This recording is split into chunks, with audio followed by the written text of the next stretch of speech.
Assalamualaikum warahmatullahi wabarakatuh. Alhamdulillah wassalatu wassalamu ala Rasulillah wa ala alihi wa sahbihi wa mawalah. Asyhadu an la ilaha illallah wahdahu la syarikalah wa asyhadu anna Muhammadan abduhu wa rasuluh wa safi wa khaliluh addal amanah wa nasahal ummah wa jahada fi sabilihi haqqa jihadih.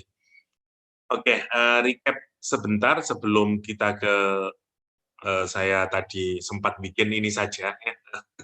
Keterkaitan antara din, manhaj, sama madhab yang kemarin kita diskusikan. Ya.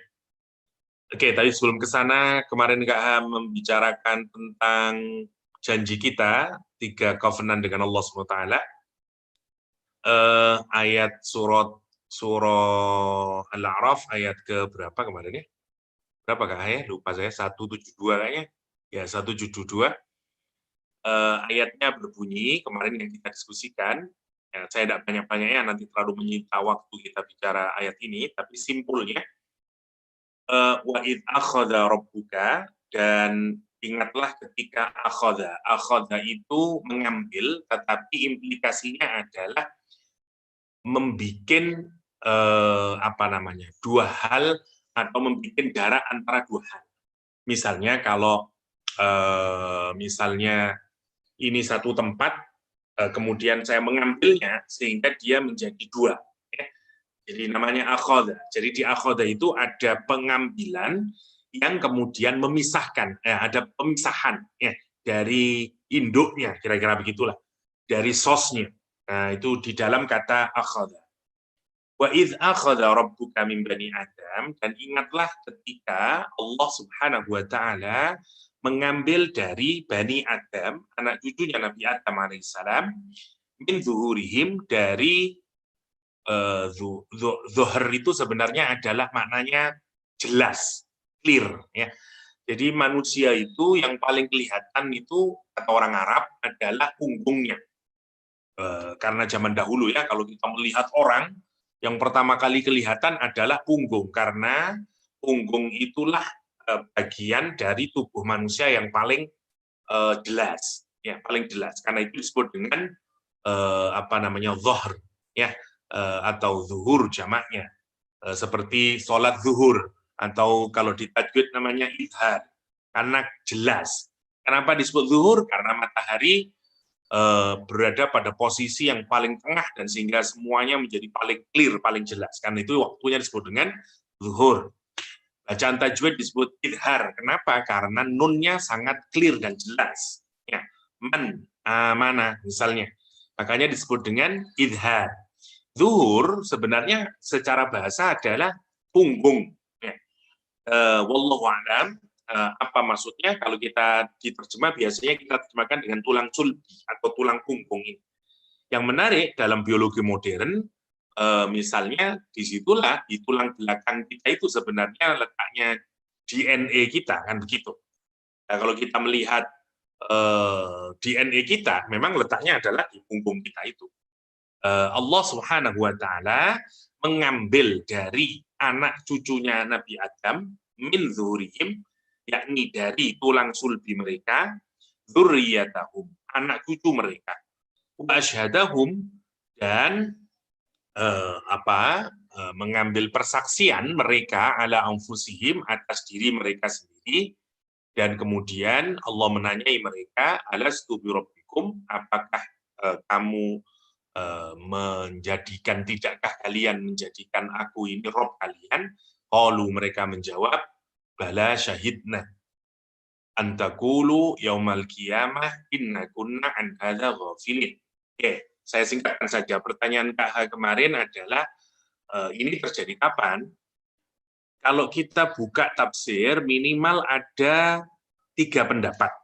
Yang pertama adalah pendapat yang menyatakan, bahkan ini kebanyakan para mufassirin, terjadinya di alam ruh, yaitu ketika Nabi Adam alaihissalam masih ada di surga sana. Jadi Allah kemudian mengusap dari punggungnya Nabi Adam atau tulang sulbinya Nabi Adam. Dari mana? Gini, persoalannya itu begini. Kalau kita hanya melihat secara bahasa, kemungkinan tidak akan kita kaitkan kepada kejadian Nabi Adam alaihissalam seperti penjelasan KH kemarin. Akan tetapi menafsiri Al-Quran itu tentu saja penafsir terbaiknya adalah Rasulullah SAW, karena Al-Quran itu diturunkan kepada Rasulullah SAW. Nah, ada sekian banyak hadis yang menunjukkan bahwa peristiwa ini terjadi di alam ruh. Ya, misalnya ini saya kasih beberapa hadis. Innallaha akhadal misak min dhuhri Adam alaihi salam bi Nu'man misalnya. Ini yang kedua ya. Saya kasih yang pertama aja lah. Misalnya, wa id akhadha rabbuka qala akhadha min dhuhrihi. Ya, Rasulullah SAW menafsiri mengambil dari tulang sulbinya Nabi Adam. Padahal di sini menggunakan min zuhurihim, tapi Rasulullah SAW menyatakan min zuhurihi min zuhrihi kama yu'khadhu bil mushti min ar-ra'si faqala lahum ila yaumil qiyamah. Ada sekian banyak hadis, saya tidak bacakan semuanya terlalu panjang, tapi singkatnya atau hadis yang ini yang paling clear sebenarnya di sini. Lamma khalaqallahul khalqa, ketika Allah menjadikan seluruh makhluk ini, wa qadal qadiyah, dan menetapkan qadanya atau takdirnya, akhadha ahlul yamin biyamini. Allah kemudian menjadikan ahli surga yang disebut dengan ahlul yamin dari dari kanannya, dari tangan kanannya dalam tanda petik ya. Wa ahlus shimal bisyimali, dan ngambil ahli surga, ahli neraka itu dari kirinya. Faqala ya ashabal yamin faqalu labbaika wa sa'daik ila akhirih ya. Jadi kalau kita melihat di sini atau kita hubungkan dengan hadis-hadis yang lain, memang ada hadis yang menunjukkan bahwa peristiwa ini terjadi di alam ruh, yaitu ketika Allah mengambil dari tulang sulbinya Nabi Adam. Ya, dari siapa yang menjadi ahlul yamin, siapa yang menjadi ahlul shimal, dan seterusnya. Dan ketika semua mereka di alam ruh, kemudian ditanyai, alastu birabbikum. Itu tafsir yang pertama. Jadi kejadiannya di mana? Di alam ruh. Logikanya dari mana? Satu, kalau kita melihat sekian banyak hadis yang menceritakan kisah itu. Ya. Imam Ahmad, Imam Bukhari, semuanya meriwayatkan hal tersebut. Nah, bagaimana kita kemudian menafsiri min Bani Adam? Bukankah yang diambil itu dari tulang sulbinya Nabi Adam? Nah, penjelasannya sebagian dari ulama menyatakan ini kejadiannya adalah Quran menggunakan bahasanya itu untuk sebagai, karena misalnya dari Nabi Adam diambil, kemudian kejadiannya seperti multiplying. Nah, itu maksudnya. Jadi Nabi Adam diambil, kemudian dari yang diambil itu ngeluarin lagi. Karena itu menggunakan bentuk jamak. Allahu a'lam. Tapi sekali lagi ini memang hal yang rumit karena kita berbicara tentang penciptaan awal manusia, ya, yang itu tidak terjadi di alam manusia atau di alam dunia ini. Dan itu yang menimbulkan kerumitan kita membacanya. Oke, tapi yang saya mudahkan saja singkatnya, satu, terjadi dalam ruh. Yang kedua, pendapat yang menyatakan terjadinya di dunia. Jadi setelah Nabi Adam alaihissalam turun ke dunia, ya, di satu tempat namanya Nu'man, ya, yaitu dekat Arafah sana. Allah kemudian mengusap Nabi Adam, yaitu tadi. Jadi terus kemudian semuanya rohnya, anak cucu Adam itu semuanya sampai yaumul qiyamah, kemudian ditanyai alastu birabbikum. Nah, itu nanti kiamat tidak akan terjadi sampai kemudian roh terakhir yang dulu berikrar, ya, itu diciptakan oleh Allah SWT menjadi manusia. Ya, itu pendapat yang nomor 2. Pendapat yang ketiga, ini yang pendapat terutama ulama-ulama modern seperti Al-Maraghi, ya, dan seterusnya, yang melihat kejadian ini terjadi di rahim, bagaimana yang KH kemarin diskusikan. Jadi memang ada 3 pendapat, ada 4, maaf. Yang ketiga seperti yang KH kemarin. Jadi ini terjadi adalah ketika di rahim, ya, ketika Allah meniupkan ruh itu. Jadi setelah Allah meniupkan ruh pada berarti apa itu? Berarti 40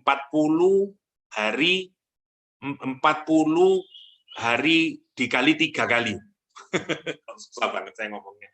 120 hari, Masya Allah. 40 hari dikali 3. 120 hari. Setelah 120 hari, maka kemudian ditiupkan ruh. Dan ruh itu setiap orang karena itu berbeda-beda. Dan dia melihat progres kejadian dia. Ya, mulai dari 3 bulan itu, terus formasinya, dan terusnya sampai, dan dia menyaksikan kekuasaan Allah itu. Itu disebut wa asyhadahum ala anfusihim. Ya, dan kemudian baru ditanyai alastu birabbikum qalu bala syahidna. Poin yang ketiga. Yang keempat, ini seperti misalnya diawali dari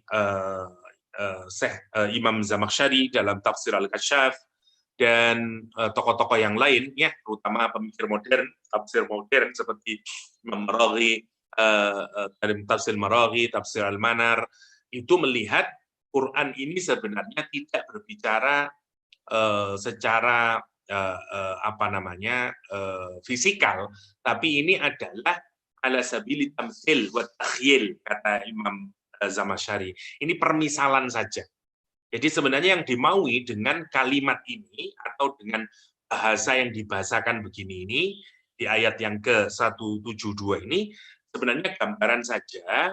Poinnya adalah Allah memberikan potensi keagamaan ya kepada manusia, bahwa setiap manusia itu dibekali oleh Allah namanya katakanlah kesadaran untuk beragama atau kesadaran akan ketuhanan ya, yang atau kita sebutlah God consciousness ya, yang disebut jadi ayat ini sebenarnya hanya tamsil saja, tidak ada kenyataannya, itu maksudnya.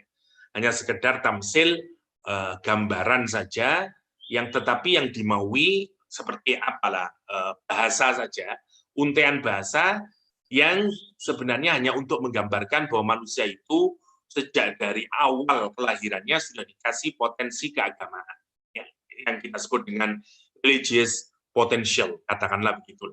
Jadi ada 4 itu maknanya KH dari bacaan saya terhadap ayat ke Al-A'raf ayat ke-170.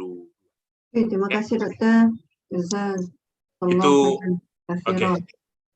Itu konsepnya ya, yang mana. Sekarang kita masuk ke recap sebentar. Ada hal yang penting untuk ditambahi tentang kaitan antara fitrah, karena kita bicara tentang din. Ya. Oke. Allah Subhanahu wa Ta'ala menciptakan makhluk. Ya. Dan kemarin kita sepakati makhluk Allah Subhanahu wa Ta'ala itu ketika Allah menciptakan, Allah kasih manhajnya. Ya. Manhaj itu berasal dari makna thariqun wadih, ya, atau jalan yang jelas, jalan yang clear. Wasilah muhaddidah, ya, satu media yang clear, yang jelas, yang sudah tertentu, yang akan mengantarkan kita kepada tujuan. Seperti kalau kita mau menuju titik A misalnya, terus ada jalan yang clear, yang jelas, yang sudah tertentu, yang kalau mengikuti jalan tersebut kita sampai kepada ujungnya, destinasinya, final destination-nya. Ghayah muayyanah, ya, jadi kita akan sampai ke sana, namanya manhaj. Lah Allah Subhanahu wa Ta'ala itu yang kita sebut kemarin dengan bahasa kita namanya manual, ya. Cuman bedanya adalah makhluk yang selain manusia dikasih manhaj dan dia nggak bisa berikhtiar di luar situ, karena itu kita sebut dengan default. Manusia dikasih manhaj, tetapi kita dikasih kemampuan untuk free will, kemampuan untuk freedom to choose. Ya, karena itu kemudian ada orang yang hidupnya mengikuti manhaj yang wadih, torik yang wadih, ya, atau ada orang yang tidak mengikutinya, dia bikin manhaj sendiri. Ya, lah kalau kita lihat urut-urutannya itu sebenarnya begini, ya. Jadi Allah menciptakan makhluk dikasih manhaj, ya, di jalannya itu saking baiknya Allah sama kita, dikasih thariqun wadih, dikasih wasilah muhaddidah, dikasih jalan, dikasih media yang clear, yang jelas. Oke. Lah dari manhaj itu nanti melahirkan madhab. Madhab itu school of thought.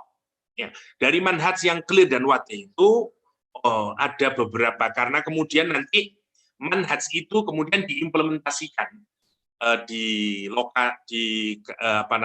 di situasi, di kondisi, di tempat yang mungkin berbeda-beda, tantangannya berbeda-beda, sehingga inilah tempat di mana para scholar Islam kemudian memilih ada beberapa alternatif. Kemudian ini sudah berkenaan dengan how to implement manhaj.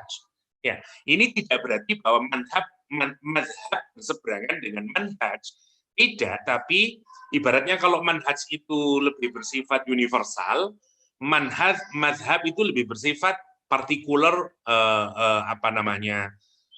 kontekstual. Jadi misalnya untuk katakanlah Australia, kira-kira manhaj yang lebih tepat begini.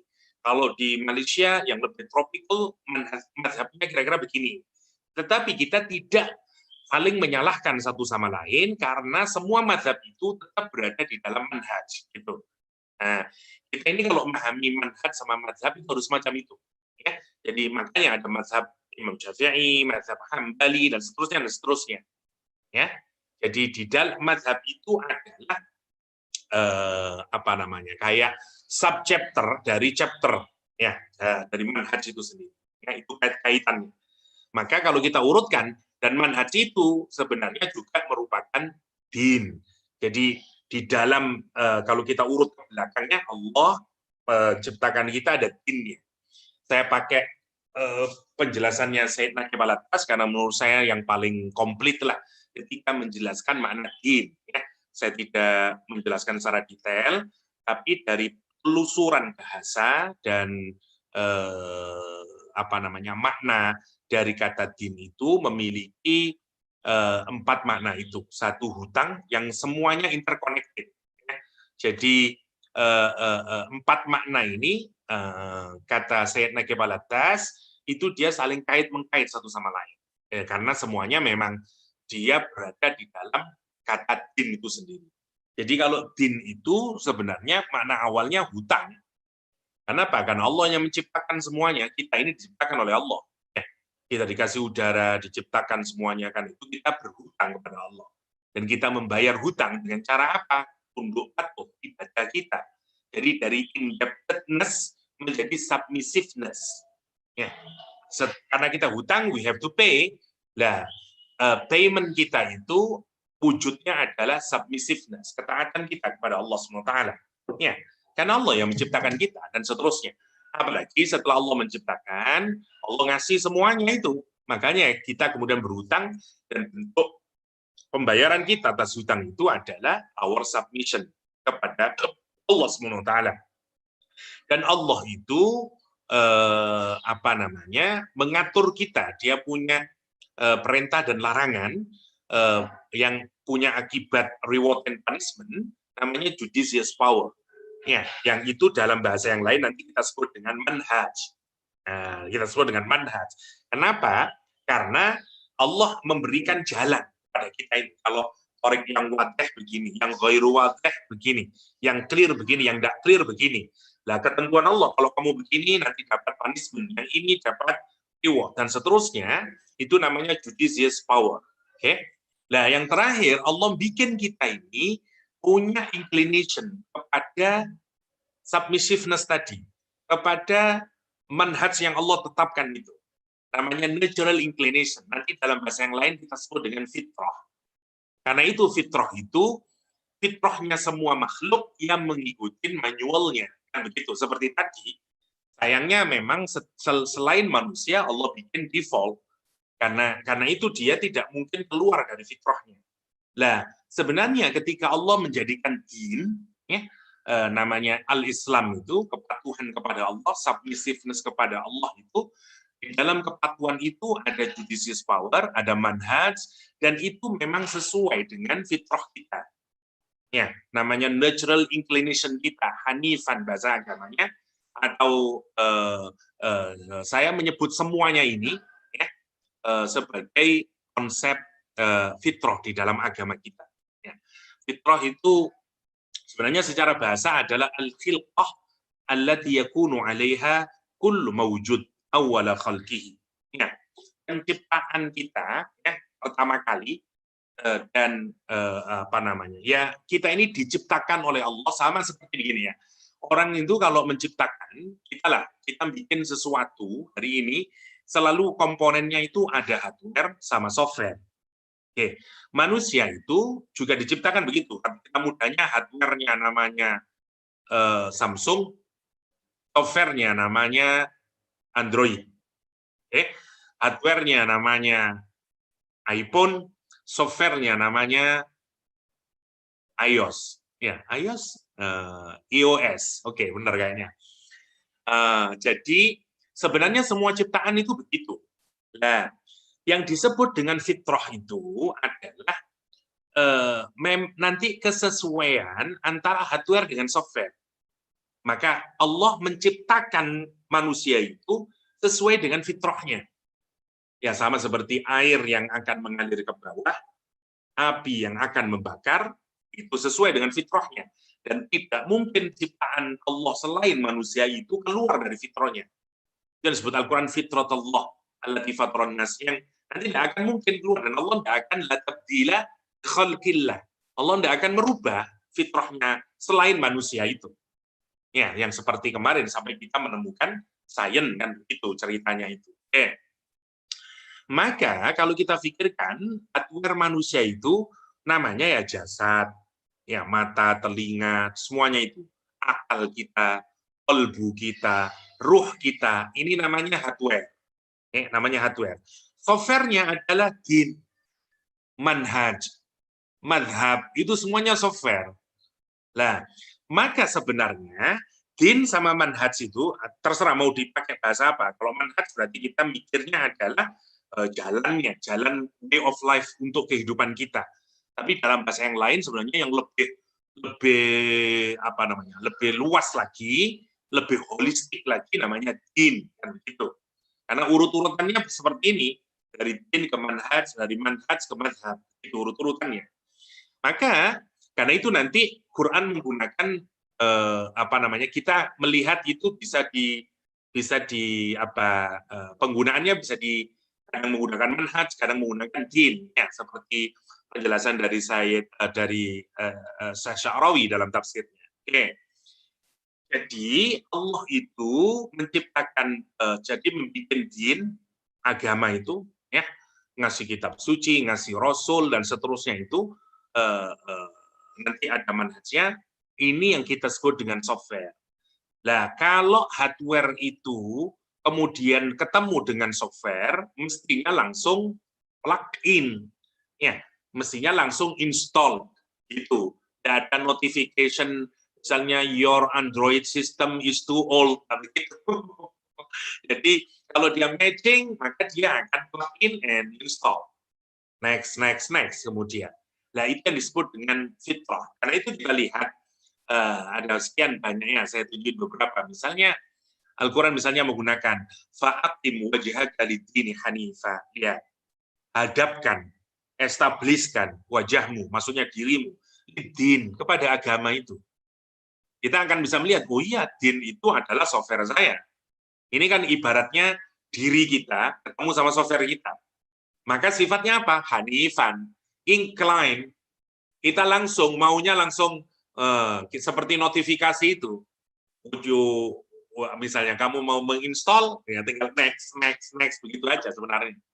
Kalau kita baca secara bahasa teknis, ya. Dan itu Allah menyatakan, maka hadapkan wajahmu itu pada din. Karena memang mestinya begitu. Ini tentu adalah bahasa simbolik. Ya. Wajah maksudnya adalah diri kita. Kita facing sekarang dengan din itu. Yang sebenarnya memang itu software kita. Ya, itu software kita. Sama lah kalau kita pakai HP Samsung, nggak mungkin dia akan hanifan kepada iOS, nggak mungkin dia operating sistemnya nggak mungkin ke iOS, tapi akan kepada Android itu hanifannya itu. Nah, itu yang disebut oleh Allah fitratullah allati fataran nasa jami'an. Itulah fitrahnya. Ya, itu fitrah Allah yang Allah tetapkan atas diri manusia. La tabdila li khalqillah. Tidak akan ada perubahan untuk itu.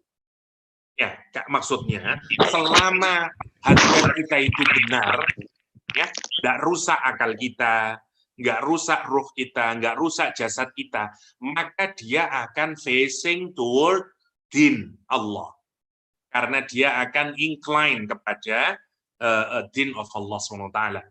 Itu maksudnya. Dzalika dinul qayyim. Nah, itulah agama yang tegak lurus, yang memang cocok dengan kita. Walakin aktsarun nasi la ya'lamun. Sayangnya kata, ya beberapa ayat misalnya, belum mauludin yuladu 'alal fitrah. Jadi semuanya fitrah kita itu sebenarnya ya arahnya ke din itu. Jadi tergantung pasti ada eksternal yang lain yang membuat kita itu enggak hanif, membuat kita enggak kemudian incline kepada din. Ya, siapa dia? Orang tua kita yang menjadikan kita Yahudi, Nasrani atau Majusi. Allah SWT, misalnya di tempat yang lain Rasulullah SAW menyatakan, wa inni khalaqtu ibadi khunafa. Sesungguhnya aku menciptakan hambaku itu hanif. Ya, tend to, incline to din of Allah SWT. Ya, following din of Allah SWT. Kulluhum, semuanya. Wa innahum atatshumus syayatin, akan tetapi kemudian setan mendatangi mereka. Ya, talathum an dinihim, dan kemudian itu yang menjauhkan dari din mereka. Sekali lagi, innal mu'min, ini contohnya lagi. Seorang mukmin apabila dia melakukan perbuatan dosa, ngikutin setan berarti kanat nuqtatun sauda, maka akan ada bintik hitam satu, di mana di qalbihi, agarnya rusak sekarang, mulai ada gangguan satu titik.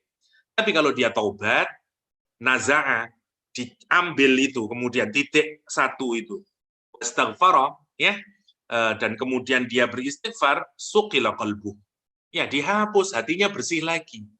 Tapi kalau dia zada, kalau dia menambahi berbuat dosa, zadat, tambah lagi titiknya, tambah lagi titiknya.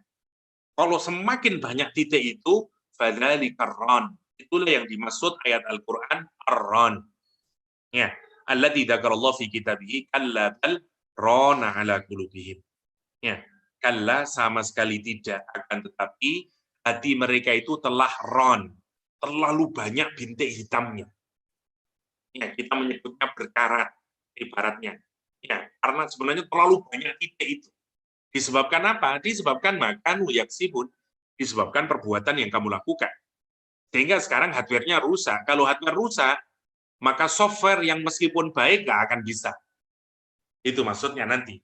Ya, jadi apalagi di ini hadis yang lain lebih detail lagi, Al-Quran, Rasulullah SAW menyatakan nanti ada banyak fitnah yang akan mengganggu hati kita. Ya, tu'radul fitan, ditampakkan fitnah-fitnah di permukaan hati manusia seperti anyaman tikar sedikit demi sedikit. Hati yang menyerapnya akan dibubui satu titik hitam padanya. Hati yang mengingkari dibubui satu titik putih padanya. Sehingga pada akhirnya semua hati manusia terbagi jadi dua. Hati yang putih dan hati yang hitam, keabu-abuan. Hati yang putih, maka tidak akan bisa dipengaruhi oleh fitnah. Apapun, godaan apapun, tidak bisa dia. Tapi hati yang hitam, keabu-abuan, seperti gelas miring yang terbalik. Kebaikan tidak bisa tetap ya. Dia tidak akan mengenal kebaikan. Ya, kenapa? Karena dia yang ngikutin hawa nafsunya. Lagi-lagi, semua yang misalnya albirru ma sakanat ilaihin nafsu wa ma'anna ilaihil qalbu. Kebaikan apa yang membuat jiwa kita tentram. Ya. Dan hati kita tumaknina. Itu untuk menggambarkan hubungan antara Allah, din, manhaj, madhab. Nah, kenapa ini saya ulang? Karena ayat berikutnya nanti kita akan diperlihatkan oleh Allah SWT tadi.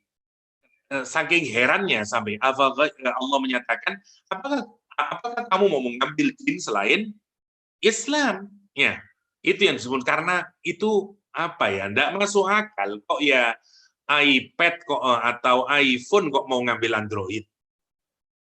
Gitu. Kita aja seperti questioning, what kan gitu. Ngapain Samsung kok pakai Android itu lah gitu. Ngapain Samsung kok pakai iOS gitu. Kira-kira begitulah. Bukan gandengannya, enggak matching itu. Masa saya mau pakai jilbab? What kan gitu maksudnya. Enggak mungkin. Enggak mungkin. Meskipun jilbab itu wajib hukumnya, tapi tidak untuk saya. Begitu maksudnya. Jadi itu sebenarnya poinnya Al-Qur'anul Karim. Ya, dari ayat yang kemarin kita diskusikan sebagai penguat saja pemahaman kita. Sekarang kita masuk ke ayat 84, agak cepat saja. Qul amanna billah wa ma unzila alaina wa ma unzila ala Ibrahim wa Ismail wa Ishaq wa Yaqub al-asbat wa ma utiya Musa wa Isa wa nabiyyuna min rabbihim la nufarriqu baina ahadin minhum wa nahnu lahu muslimun. Sedikit lagi ya. Jadi kalau kita membaca nabi-nabi itu yang membawa manhaj, ya, dinnya sama, dinnya semua anbiya Islam. Manhajnya mungkin yang berbeda-beda, karena berbeda dalam pengertian sesuai konteks. Ya, dari Nabi Adam ke Nabi ini semua membawa manhaj. Tetapi kan tentu ada sedikit perbedaan dalam syariahnya dan seterusnya. Nah, tetapi sekali lagi kalau kita berpikir manhaj itu kalau kita pahami sebagai software itu kira-kira seperti Android, saya tidak tahu nama-namanya ya, kan Android 1, Android 2, Android 3, Android 4 gitulah. Sesuai dengan keadaan HP-nya. Ya, kalau Samsung-nya S berapa, Android-nya ini. Kalau Samsung-nya naik lagi, Android-nya lebih naik lagi lah begitu. Tetapi semuanya sama, punya keterikatan satu sama lain. Ya toh. Jadi itu yang mau digambarkan sekarang oleh Al-Qur'an Karim. Kenapa? Karena dia berhadapan dengan orang-orang Yahudi dan orang-orang Nasrani yang tidak mau menerima Rasulullah Shallallahu Alaihi Wasallam dan dia mengambil din yang lain. Ya, Al-Quran menyatakan kul, katakan Muhammad amanna billah. Yang menarik kalimatnya itu menggunakan kata amanna. Padahal di sini ada kata kul, katakan Muhammad. Kalau kita mikir mestinya kul amantu billah. Tetapi menggunakan domirna ya, untuk menunjukkan kesatuan dalam iman. Ya, Masya Allah ya. Jadi apa namanya? Yang pertama di dalamnya ini mengandung wihdatul iman, kesatuan iman antara Rasulullah SAW dan semua orang-orang mukmin. Kita ini diikat sama nilainya. Iman kita ini merupakan ikatan yang mengikat, yang kemudian menyamakan diri kita sebagai hambanya Allah Subhanahu wa Ta'ala.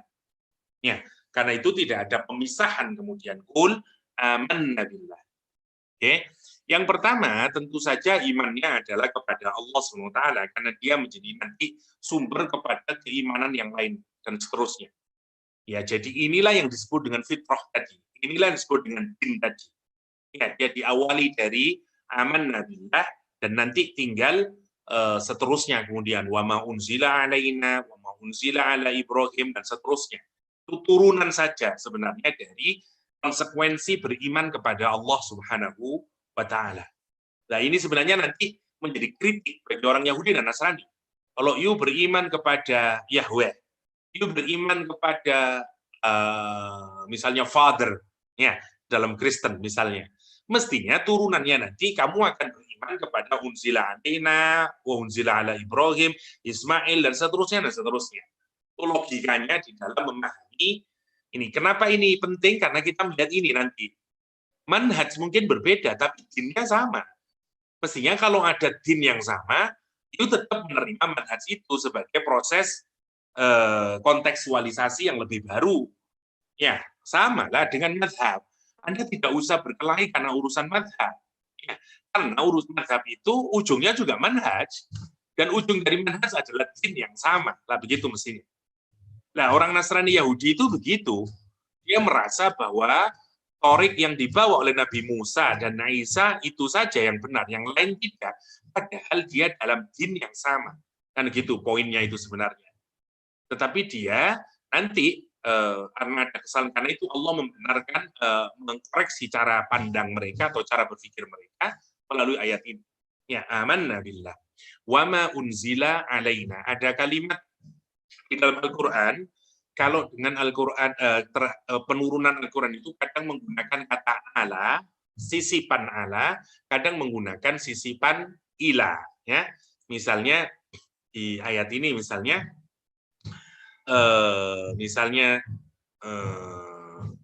Misalnya ya, ini misalnya wa idza sami'u ma unzila ila rasul. Ya, menggunakan kata ila, unzila ila. Oke. Tetapi di tempat yang lain Al-Qur'an menggunakan kata ala, waqad nazzala alaikum misalnya. Waqad nazzala alaikum. Apa perbedaannya? Perbedaannya kalau menggunakan kata ala itu menunjukkan ketinggian, iliyah. Ya. Jadi menunjukkan bahwa kitab ini berasal dari Allah Subhanahu wa taala. Ya. Al-Ali yang maha tinggi dan seterusnya. Dan Quran ini diturunkan oleh Allah yang maha tinggi situ ya untuk kemaslahatan kita. Jadi kalau poinnya menunjukkan dari ketinggiannya, tingginya petunjuk Allah ini, ya maka digunakan kata ala. Tapi ketika Al-Quran itu dideliver oleh Nabi kepada umatnya menggunakan kata ilah. Ya, jadi kalau Rasul sekarang yang delivering Quran kepada umatnya, teaching Al-Quran dan seterusnya ya, itu disebut dengan ilah, penggunaan dalam Al-Quran. Misalnya, wa idza sami'u, dan ketika mereka mendengar ma unzila ila rasul, apa yang diturunkan kepada Rasul. Ya, apa yang diturunkan kepada Rasul, kemudian Rasul menyampaikannya. Taro a'yunuhum. Orang-orang Nasrani itu, ini ayat sebelumnya kan bicara tentang orang yang paling keras perlawanannya kepada orang Islam, orang Yahudi. Dan orang yang paling lembut, ya, akhrason nas, ya, itu Yahud, tetapi latajidanna akhrason nasi ala hayatin wa minal ladzi ila akhirih, ya, dan seterusnya itu. Tapi yang paling lembut adalah orang Nasrani. Dan Al-Quran menggambarkan ketika mereka mendengarkan Rasulullah menerima Al-Quranul Karim, ya, dan dibacakan oleh Rasulullah SAW, kemudian taro a'yunuhum, engkau akan melihat mata mereka itu tafidu minad dama, apa ngalir air mata mereka, im'arafu minal haq, karena dia paham. Ya, yaquluna rabbana amanna faktubna ma'ash syahidin. Faktubna ma'ash syahidin itu berbeda kata lekatan bubuhan kata ala dan ilah. Oke, di ayat ini menunjukkan ketinggian iliyah tadi itu. Wa ma unzila alaina. Lah, Al-Qur'an disebut lebih dahulu di sini. Wa ma unzila alaina. Dan apa yang diturunkan oleh Allah iliyah yang maha tinggi itu kepada kami. Ini konsekuensi lanjutan. Coba bayangin, karena di sini imannya kepada Allah dahulu, karena itu menggunakan alaina, bukan ilaina. Konteksnya sekarang adalah iman kepada Allah. Dan Allah itu yang kemudian, Allah Al-Ali itu yang kemudian menurunkan Al-Quran. Karena itu yang tepat adalah alaina, bukan ilaina. Karena konteksnya bukan Nabi yang sedang mengajarkan Al-Quran, atau Nabi yang sedang membacakan Al-Quranul Karim. Ya, karena itu menggunakan kata ala. Ini indahnya Al-Quran ya, begitu precise menggunakan ala atau ilah. Itu yang pertama. Yang kedua, poin dari Imam Ar-Razi misalnya, tadi poin dari Syekh Sya'rawi, poin dari Imam Ar-Razi adalah kenapa unzila alaina dulu, kok bukan ala Ibrahim, ngikutin Ibrahim, terus Ismail, terus Ishak, terus Yakub, dan seterusnya. Kenapa kok Nabi Muhammad lebih dahulu? Ya, kenapa kok tidak begini? Qul amanna billahi wa ma unzila ala Ibrahim wa Ismail wa Ishaq wa Yakub wal asbati. Misalnya wa ma utiya Musa, misalnya wa Isa wa ma unzila alaina. Kenapa kok tidak begitu? Karena semua kitab dan suhuf ya, nabi-nabi terdahulu sudah mengalami perubahan, sudah mengalami tahrif. Itu kalimat logikanya Imam Razi dalam Tafsir Al-Kabir. Karena itu, maka kita tidak mungkin beriman kepada mereka sebelum kita mengimani Al-Quran terlebih dahulu. Karena iman kita kepada kitab-kitab yang telah lalu itu harus difilter dengan iman kepada Al-Quran. Kenapa? Karena kitab mereka banyak mengalami perubahan-perubahan, pengurangan, penambahan. Karena itu kalau kita iman kepada mereka dahulu, maka rusak nanti karena ada tanaqud, karena ada kontradiksi.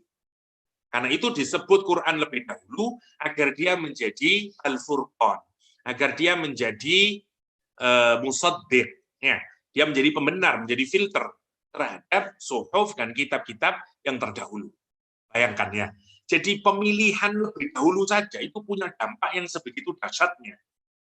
Nah, kalau misalnya Quran menyatakan amanna billahi wa ma unzila ala Ibrahim, nanti Quran tidak menjadi standar kemudian.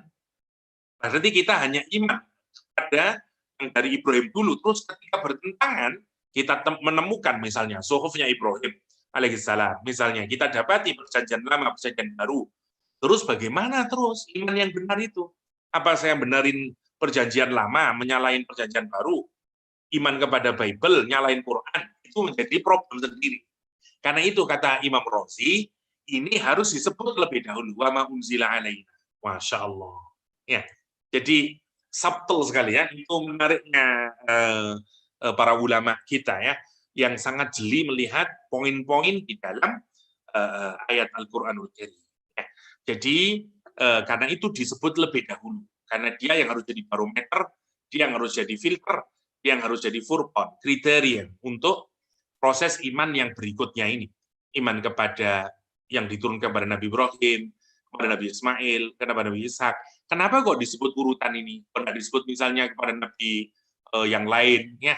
So misalnya kepada Nabi selain Bani Israel, karena konteksnya memang berhadapan dengan Bani Israel. Itu poinnya. Karena berhadapan dengan Yahudi dan Nasrani. Tapi dari sini kita tahu semua kitab-kitab yang diturunkan kepada nabi-nabi selain Nabi Muhammad Sallallahu Alaihi Wasallam, Nabi Ibrahim, Nabi Ismail, Nabi Ishak, Nabi Yakub, wal asbad.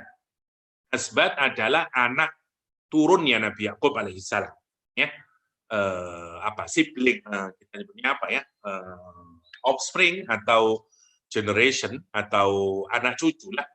Ya, dari Nabi Yakub alaihissalam. Ada 12 itu ya. Jadi mulai dari Nabi Yusuf alaihissalam, Yahuda, dan seterusnya, Binyamin, Ruben, dan seterusnya itu ya, anak-anaknya Nabi Yakub alaihissalam, wa ma utiya Musa, dikeluarkan lagi karena poinnya kepada Yahudi Nasrani, dan apa saja yang diberikan Allah kepada Musa, ya, wa Isa dan Isa dikeluarkan, padahal kalau kita mikir Musa dan Isa juga sebenarnya keturunan dari mereka ini. Ya, menarik, dikeluarkan lagi karena untuk lebih spesifik, termasuk kamu, hei Yahudi dan Nasrani. Ya, kalau kamu iman kepada Allah, mestinya kamu juga iman kepada Nabi Muhammad Sallallahu Alaihi Wasallam. Ya, wan nabiyuna min rabbihim, dan nabi-nabi min rabbihim, dari Rabb kalian semuanya.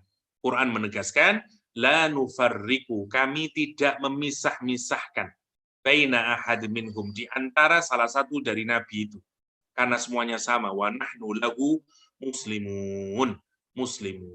Itu konsekuensi dari keimanan itu. Jadi indahnya agama ini ya, dari Allah yang satu, softwarenya tentu saja juga mestinya satu, karena kita makhluk yang satu juga, kita semuanya adalah anak cucunya Nabi Adam, karena itu tidak mungkin softwarenya berlainan. Kalaupun berlainan hanya versinya saja yang disesuaikan dengan waktu dan timing dan condition dan seterusnya, kira-kira itu. Karena itu kita tidak membedakan nabi-nabi itu, karena semuanya datang dengan jin yang sama, yaitu al-Islam. Itu poinnya ya. Ada lagi yang penting kah? Bentar. Karena itu misalnya di hadis Rasulullah SAW menyatakan bahwa posisi Nabi itu hanya seperti batu bata. Ya, hadis ini terkenal sekali. Innama, kata Nabi, sesungguhnya hanya saja perumpamaanku dan perumpamaan para nabi sebelumku itu kamasali rojulin, seperti seseorang yang sedang membangun bangunan. Dan bangunannya itu betapa indahnya, cantiknya, ya, sempurnanya, kecuali ada satu batu bata yang kosong. Ya. Satu batu bata yang kosong. Faja'alan nas yatufuna bihi wa yaquluna, dan kemudian manusia mengelilinginya bangunan tersebut. Dan manusia berkata, ma ra'aina ahsana min hadza. Ya Allah, kami tidak pernah melihat sesuatu bangunan yang jauh lebih baik dari ini. Beautiful ini semuanya. Kecuali ada hanya satu bata yang belum terisi. Ya, kalaulah satu bata itu kemudian terisi, waduh tambah indah. Dan Nabi menyatakan, fakuntu, aku inilah. Ya, satu batu bata itu yang kemudian mengisi. Jadi nabi-nabi itu seperti apa namanya, saling mengutuhkan satu sama lain. Ya, dan dia seperti bangunan yang kita tidak bisa memisahkan satu sama lain. Itu yang kemarin dalam bahasa yang lain disebut dengan misakon nabiyyin. Masih ingat kemarin? Jadi mereka saling, Nabi Adam mensupport dan menolong Nabi berikutnya memberikan persaksian kepada Nabi Adam, terusnya sampai ke Nabi Muhammad SAW. Ya, bahkan kemarin persaksiannya Nabi, semua Nabi sejak dari Nabi Adam sampai Nabi Isa memberikan persaksian dan support kepada Nabi Muhammad SAW untuk menunjukkan apa? Ini satu bangunan. Ya, manhajnya sama, kira-kira begitu, dinnya sama, itu yang kita lihat. Ya, jadi itu penjelasan lebih detail dari kata tadi itu ya, kulun amana billah ila akhirih. Oke. Kita lanjutkan sekarang, saya tidak bacakan inilah terlalu update ya, sebentar ya. Ini sama ya tadi, ini dari Ibnu Ashur, dimutaadikan kata kerja anzala ya, dengan tambahan huruf ala untuk menunjukkan sama ulu ya, iliyah tadi, ketinggian tadi, atau isti'la ya, samalah tadi dengan penjelasannya.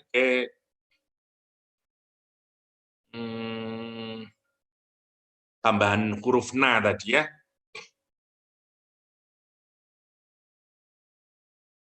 Ini kalau Allah menggunakan domirna untuk ta'zim wa tafkhim ya, seperti pembicaraan raja dan para pembesar.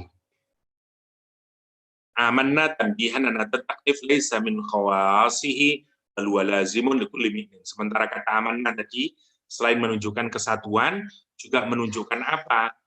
Taklif ini ya, kewajiban untuk beriman ini bukan untuk orang-orang tertentu, enggak, tapi untuk semuanya, likullil mu'min. Itu maksudnya. Qaddamal iman billah alal iman bil anbiya. Di annal iman billah aslul iman bin nubuwah, kata Imam Razi ya. Iman kepada Allah didahulukan atas iman kepada Nabi karena iman kepada Allah adalah asal atau root dari iman kepada para nabi. Dan seterusnya seperti yang saya jelaskan tadi ya, kenapa Nabi kitab Al-Quran lebih dahulu dan seterusnya seperti penjelasan saya tadi. Oke. Terus kita masuk ke 85 sudah. Wa may yabtaghi ghairal Islam dinan fala yuqbala minhu wa huwa fil akhirati minal khasirin. Masya Allah. Sekarang kita lihat juga sudah dengan mudahnya kita akan bisa memahami ayat ini. Ya, sama kalau HP Samsung you paksain menggunakan iOS, nggak akan fala yuqbala min. Nggak akan bisa. Dan nanti kalau dipaksakan, ya rugi sendiri, rusak HP-mu. Minal khasirin. Kira-kira begitu logikanya. Ya. Kata Allah kemudian, wa may yabtaghi. Ada satu yang juicy sekarang. Yabtaghi, masih ingat kemarin ketika kita menjelaskan kata ittakhadhu aymanahum kemarin. Jadi kalau ada tambahan tak, fungsinya untuk menunjukkan keberatan. Ada usaha di dalamnya yang tidak mudah, ada usaha. Dia apa namanya ya, yang tidak mudah, ada usahanya, ada sesuatu yang memberatkan. Kalau ada tambahan huruf tak, bukan ya beri, tapi ya bertari, ada tambahan huruf tak. Ya. Apa maksudnya? Maksudnya begini. Jadi orang itu kalau memilih selain yang fitrah, ya, yang bukan softwarenya, pasti berat, pasti susah. Itu yang disebut dengan wa may yabtaghi. Karena itu Allah tidak menggunakan ada ibtigha ya, seperti Rasulullah SAW di surat At-Tahrim ya. Lima tuharrimu nama ahallallah tabtaghi dalam Al-Qur'anul Karim. Ya, tabtaghi, dan itu berat bagi Rasulullah SAW.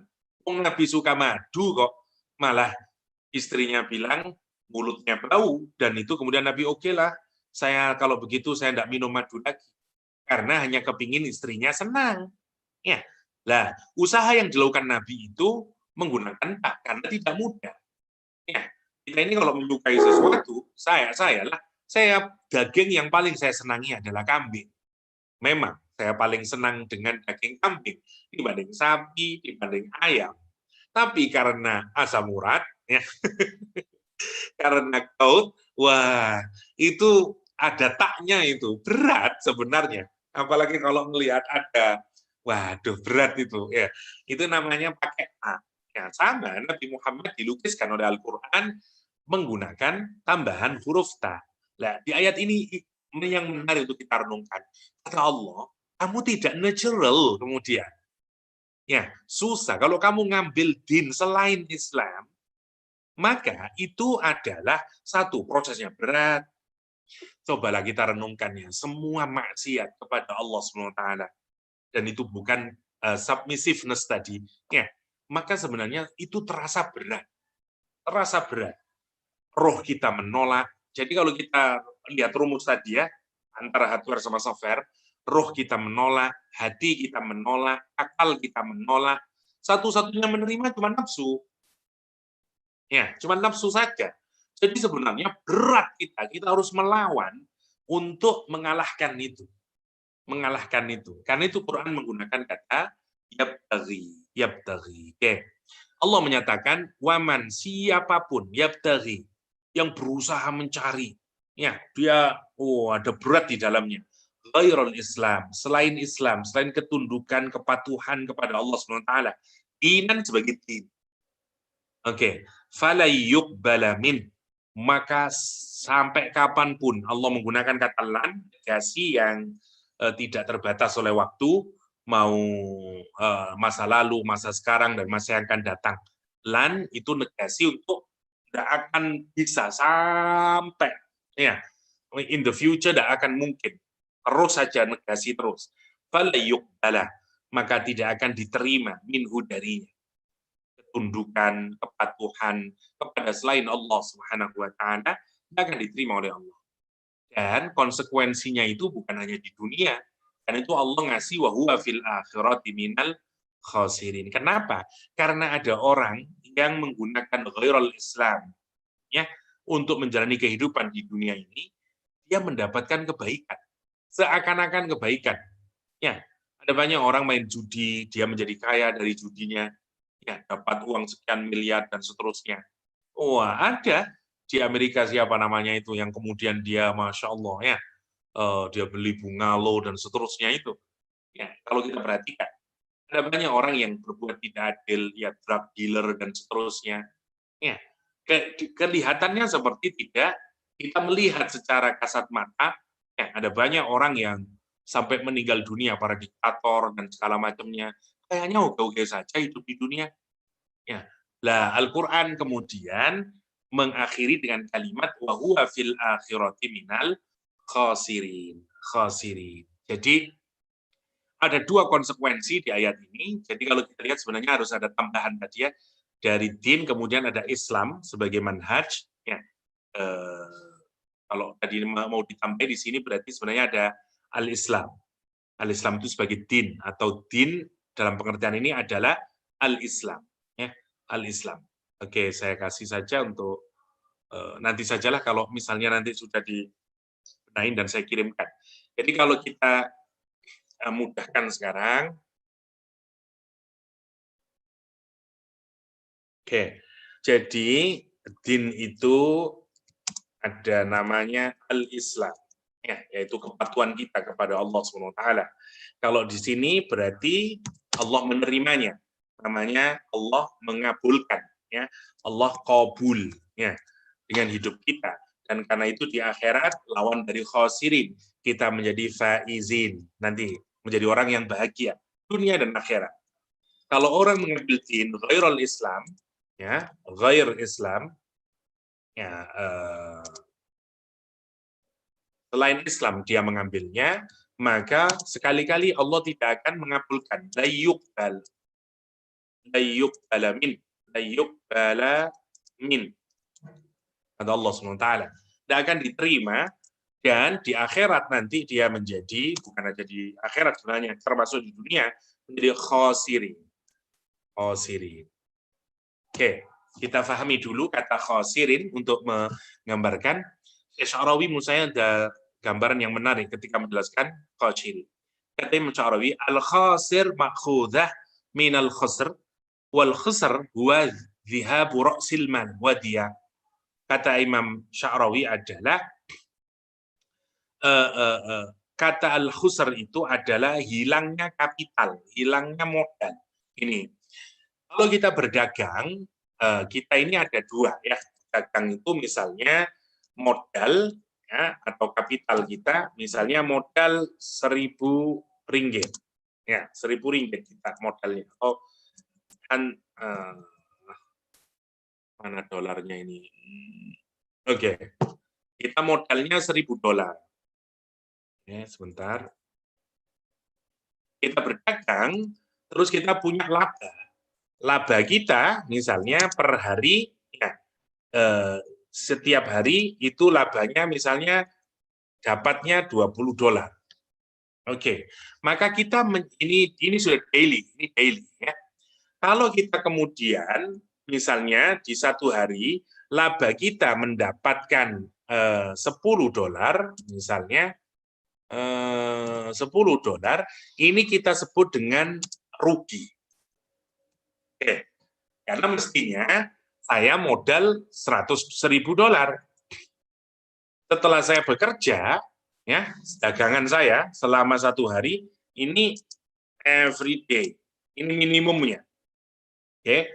Jadi ini minimum, ini minimumnya. Jadi kalau saya berdagang modal 1.000, terus saya berdagang, kalau minimum saya dapat 20, saya anggap saya laba. Untung saya. Kalau saya dapat 30, wah lebih untung saya. Dapat 100, wah lebih untung lagi.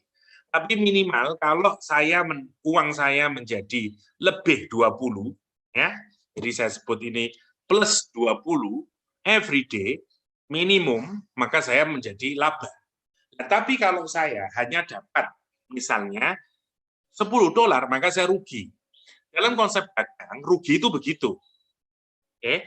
Tapi khusr menurut Allah SWT itu tidak begitu.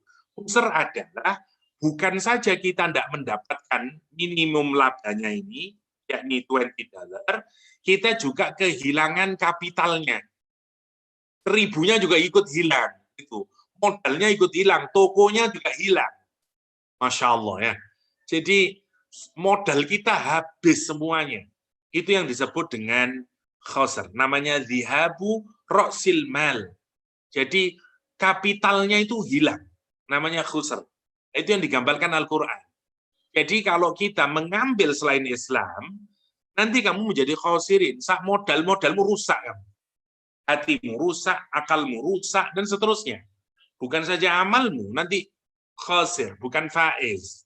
Itu disebut Al-Quran dengan khosirin. Kalau orang kemudian berada dalam kerugian dunia dan akhirat, disebut dengan khusran. Khusranul mubin, kata Al-Quranul Karim. Kenapa? Mari kita pikirkan, di dunia saja tentu saja, kalau kita ini, akal kita, ya sama lah, coba kita renungkan, ya, apa yang menyebabkan penyakit psikologis, apa yang menyebabkan, semuanya adalah hal-hal yang bertentangan dengan Islam. Masya Allah, kalau kita pikirkan, ya, semua jenis penyakit lah, kalau kita pikirkan, mau penyakit, masih ingat ketika saya membahas kata soleh, ya, di dalam Al-Islam, ya, dulu seingat saya pernah membahas kata soleh. Soleh itu punya dampak 3 kata para ulama. Dia li islahil, yang pertama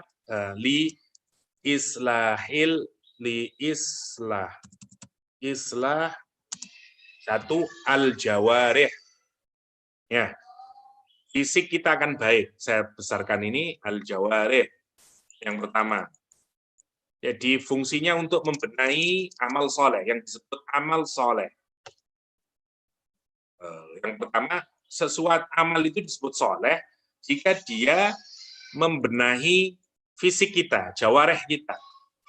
Yang kedua, amal soleh itu dalam agama Islam itu adalah li islah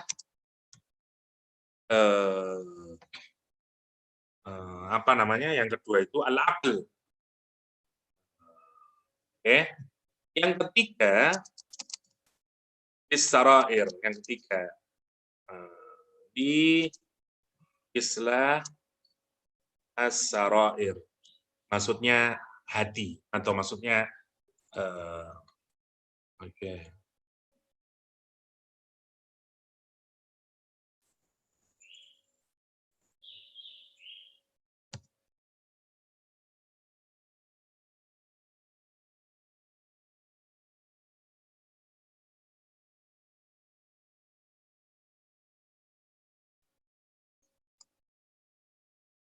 Jadi ada istilah al-jawarih, al-aql, as-sarair. Saya lupa persis istilahnya itu. Apa al-uqul, apa al-aql. Nanti kalau tapi seingat saya ada 3 bagian ini ya.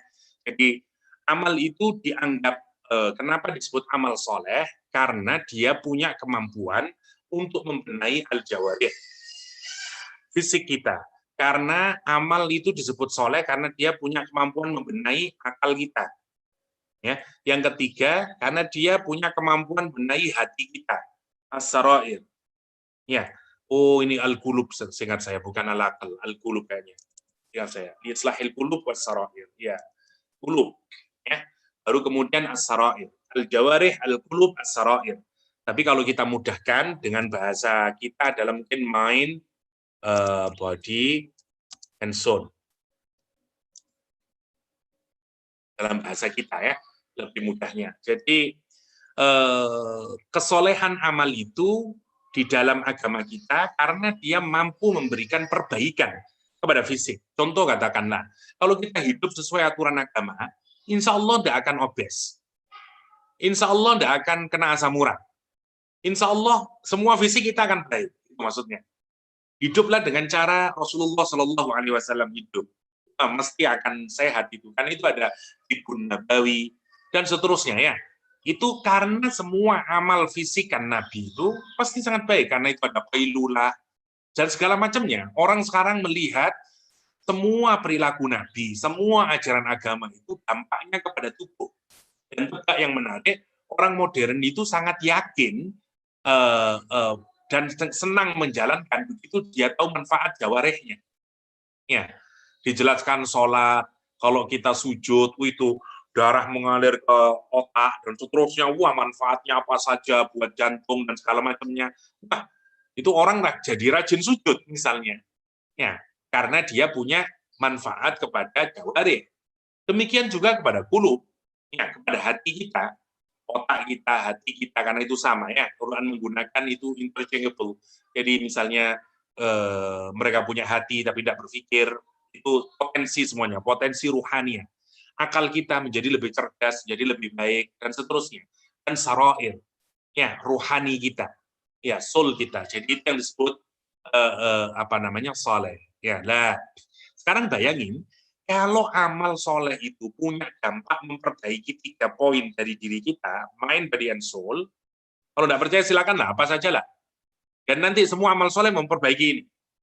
Jujur, lah jawareh kita akan baik, qulub kita baik, sarair kita baik. Sekarang kan banyak sekali penelitian modernnya, misalnya kalau orang itu jujur akan melahirkan enzim ini, kalau orang bohong akan melahirkan enzim ini, dan seterusnya. Banyak sudah artikel yang menunjukkan begitu itu. Kalau orang marah terus, itu enzim ini tidak keluar.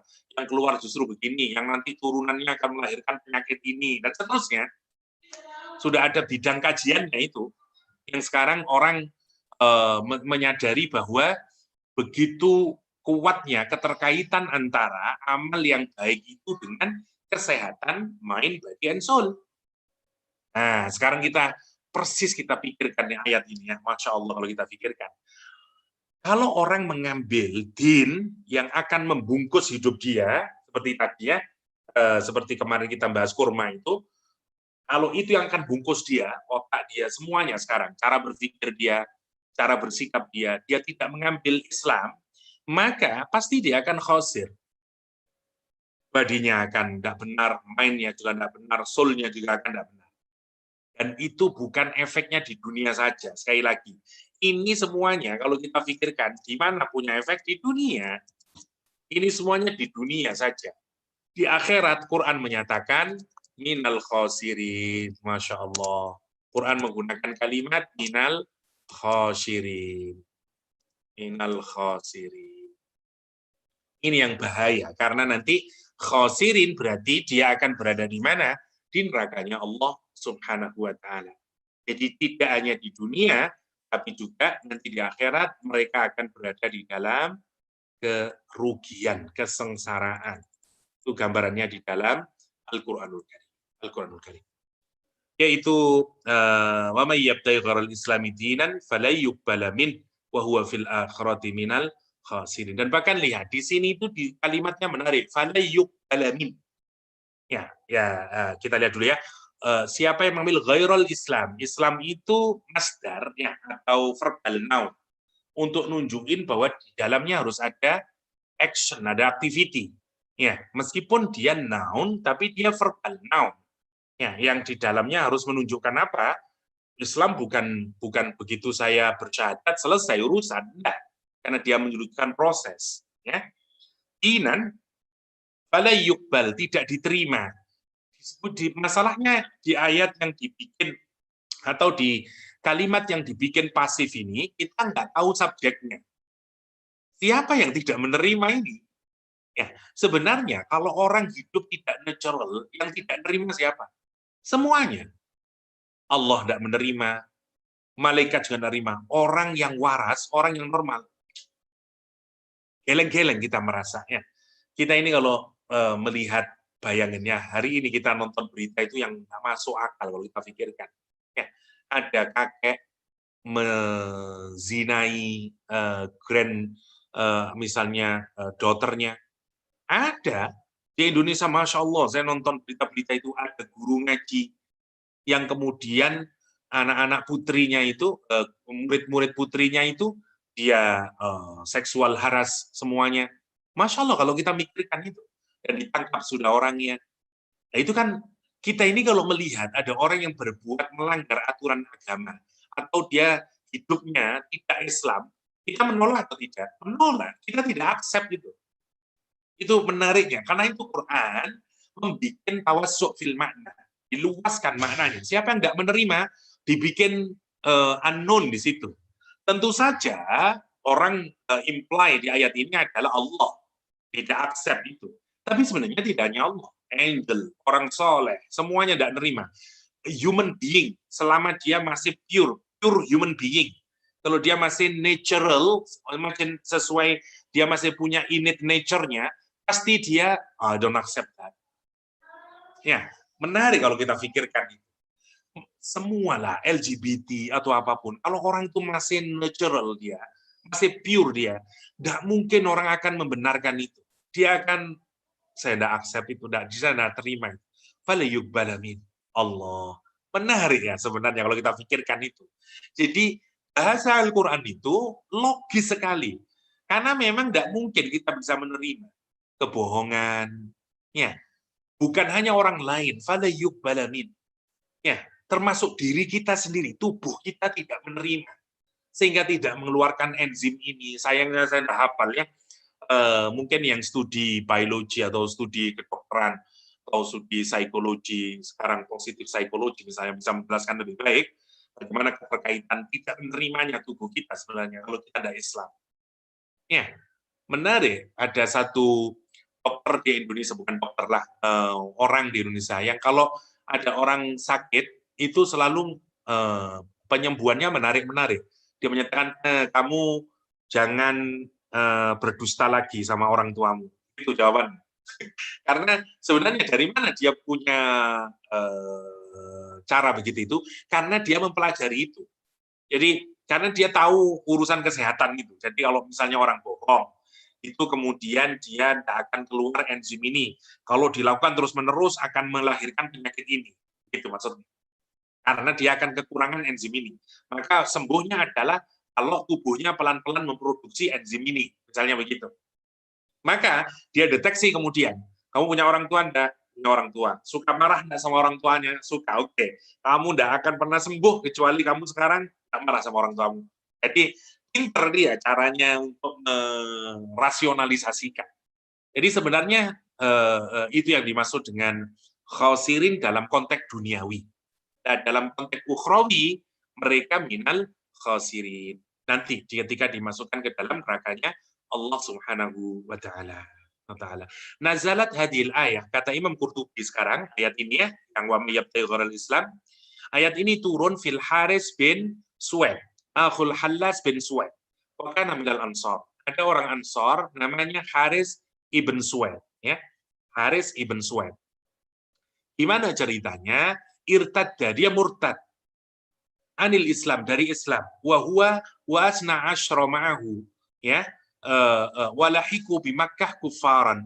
Ceritanya dia ini murtad masuk ke dalam agama Nasrani, dan kemudian dia bertemu dengan teman-temannya, satu orang-orang Ansor dan seterusnya, ya.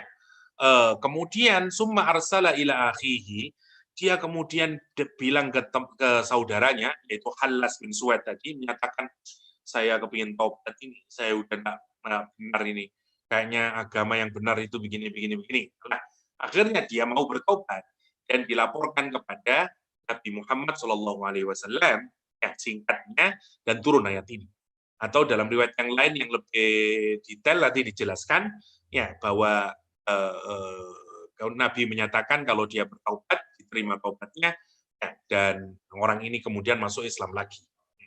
Wa huwa fil akhirati minal khasirin wa huwa khasir fil akhirah minal khasirin walau la hada la farraqtu baina sila ya Rausa. Ini ke Ar-Razi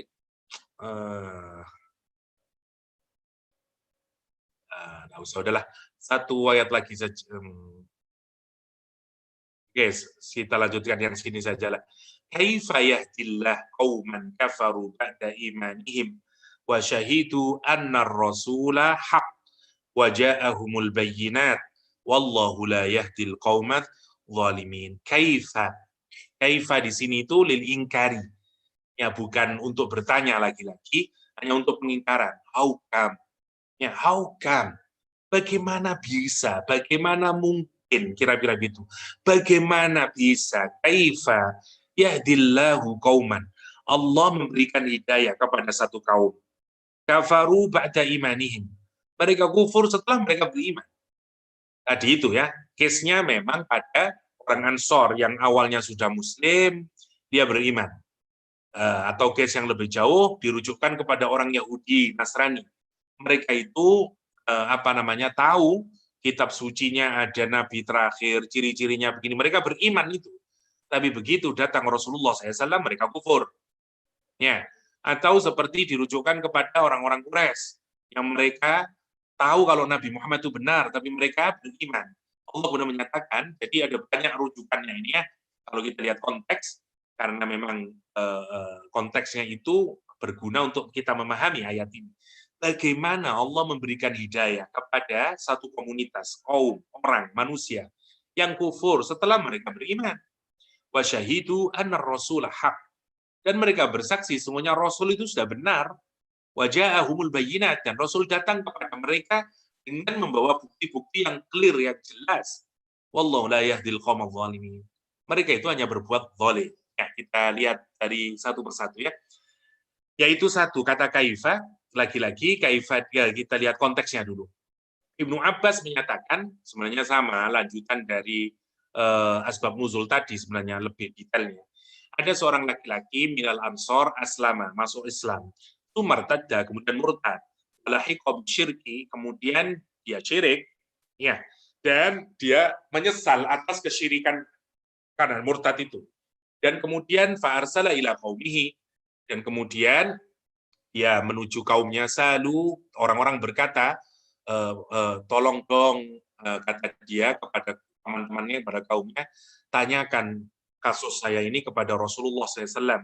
Halli min taubah, adakah untukku ini taubat dari murtad saya ini? Faja'a qaumuhu, kaumnya datang kepada Rasulullah SAW. Faqalu, dan kaumnya berkata kepada Rasulullah, hal lahu min taubatin ya Rasulullah. Ya Rasulullah, apakah untuk orang tersebut, ya, yang awalnya Muslim terus murtad dan sekarang mau masuk Islam lagi, bisa tidak diterima taubatnya? Kemudian turun ayat ini. Kaifa yahdillahu qauman. Bagaimana Allah akan memberikan petunjuk hidayah kepada orang yang kufur setelah iman. Ya, ila akhiri sampai di ayat ghafurur rahim. Kalau dia bertaubat nanti diterima oleh Allah Subhanahu wa taala.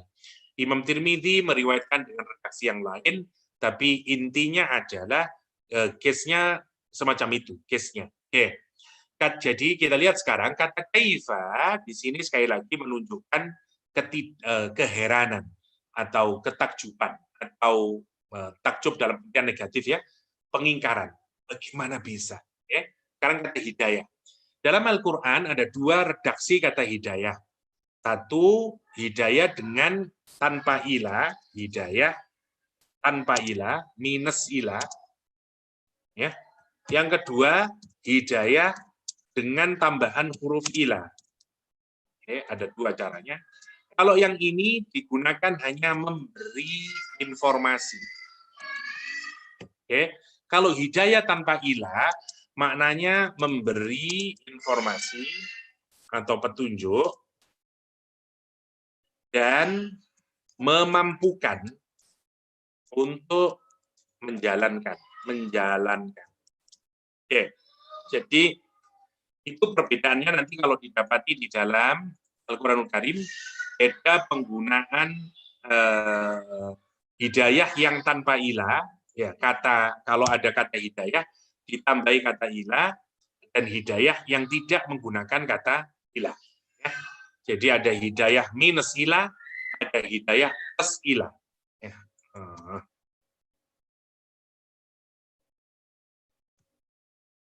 Ada hidayah minus ilah, ada hidayah plus ilah. Oke, kita lihat ayat ini. Ayat ini hidayahnya tanpa ilah. Ya. Seperti di surah Al-Fatihah, ihdina bukan ilas siratal mustaqim. Bukan ihdina ilas siratil mustaqim, tapi ihdinas siratal mustaqim. Ada banyak nanti wahdina ilas subulus salam, wahdina ila, ihdi ila, misalnya ya. Jadi ada dua polanya di dalam Al-Quran.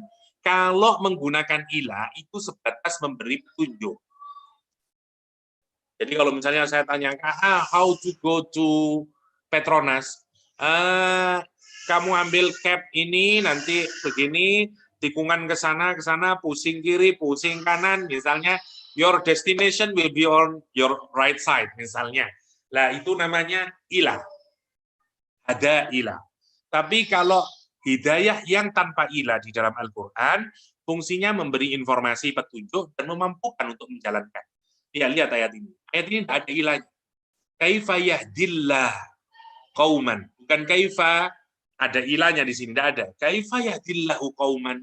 Bukan yahdillahu ila qaumin. Kaifa yahdillah, bukan ila qaumin, yahdillah qauman.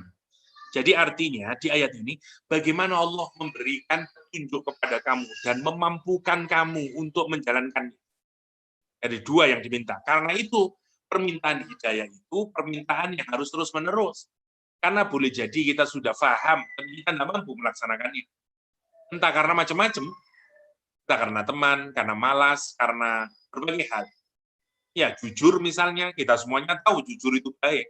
Tapi kenapa kok kita tidak bisa jujur? Karena kita masih sebatas dapat informasi, belum dapat kemampuan. Nah, kemampuan untuk menjalankan petunjuk itu disebut dengan taufik. Ya, karena itu biasanya dikaitkan taufik wal hidayah, wabillahi taufik wal hidayah. Karena taufik berasal dari kata wafaqah. Wafaqah itu sesuai, muwafaqah. Kalau sesuai antara petunjuk dengan perilaku yang dijalankan. Namanya kita mendapatkan taufik. Ya, makanya kita minta taufik dan hidayah.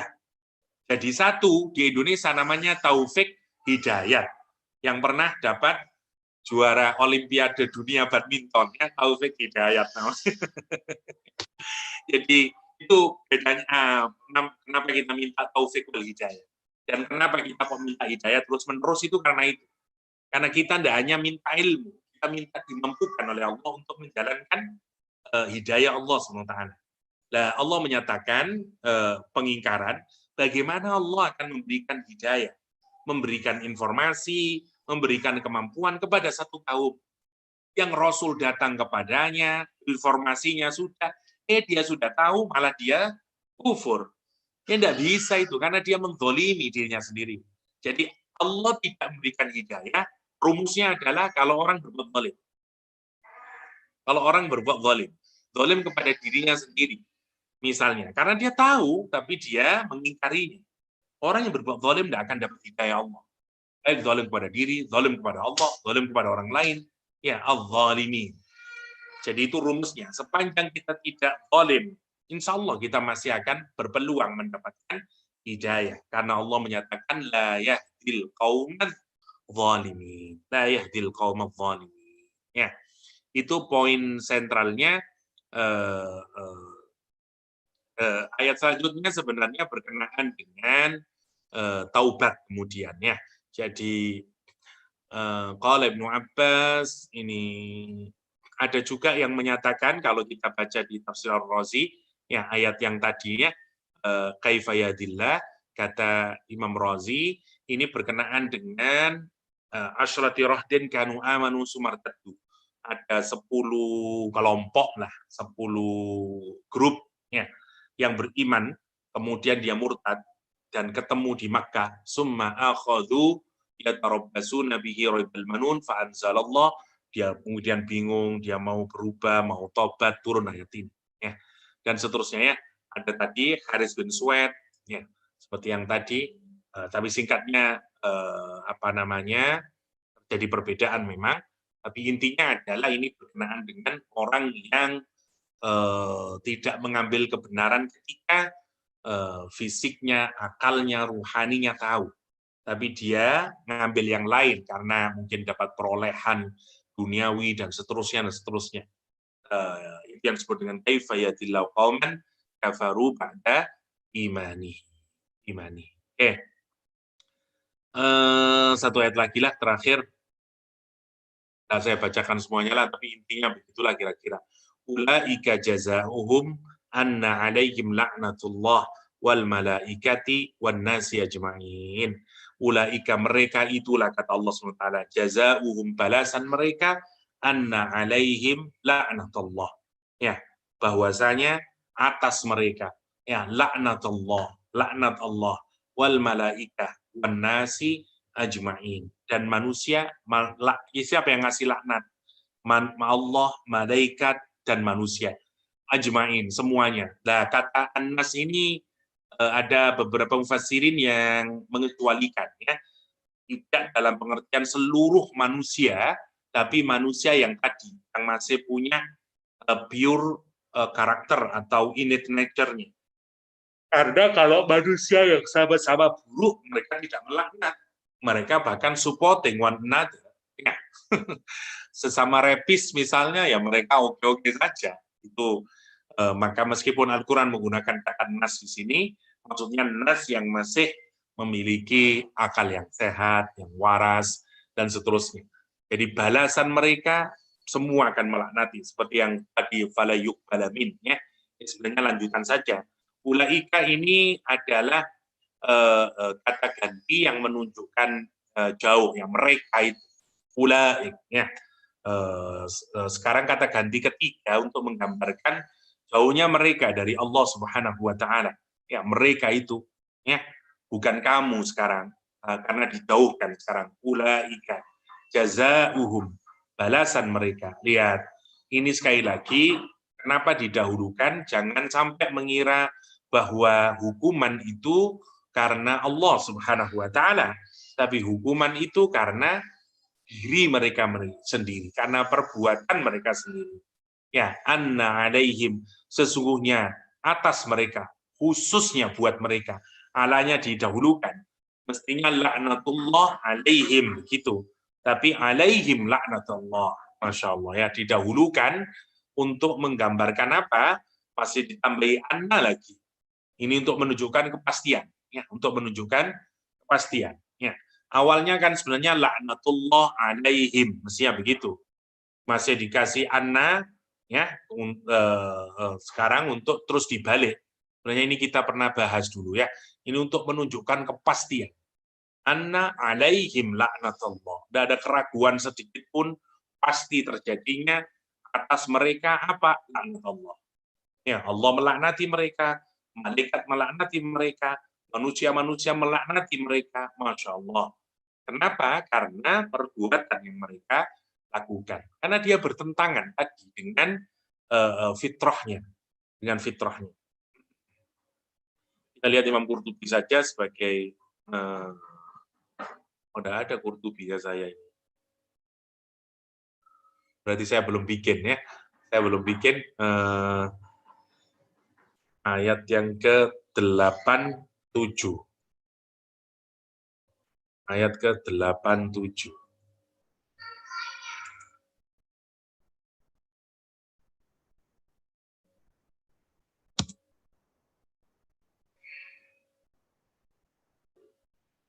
Ulaika jazaohum anna 'alaihim la'natullah wal malaikatu wan nasi ajma'in khalidina fiha.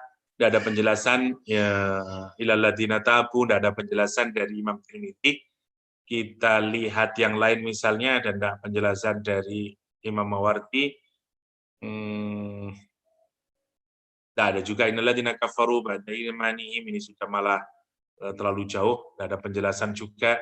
Maksudnya karena ayat ini begitu jelasnya sebenarnya, karena itu tidak dibicarakan lagi, tidak ada penjelasan yang mendetail. Kenapa? Karena sudah clear, karena sudah jelas, ya, karena sudah jelas. Ulaika jazaohum anna 'alaihim la'natullah.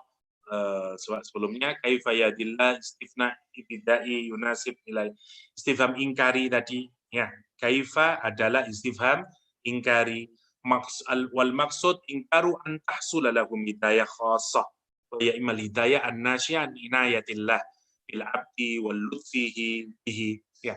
Nah, ini hidayah yang khusus yang akan diberikan kepada mereka. Tidak diberikan, ya, akan membuat mereka menjadi hamba Allah, beribadah kepada Allah, ya. Ya, itu tidak akan diberikan kepada dia. Ya, jadi ada hidayah khassah, kata kayaknya ada kalau di sini. Coba sebentar ya. Semoga saya ada.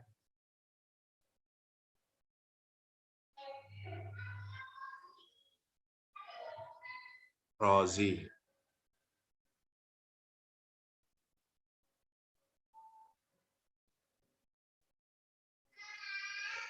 Oke, ini. Jadi ada yang disebut dengan hidayah khassah, yaitu hidayatun khassah.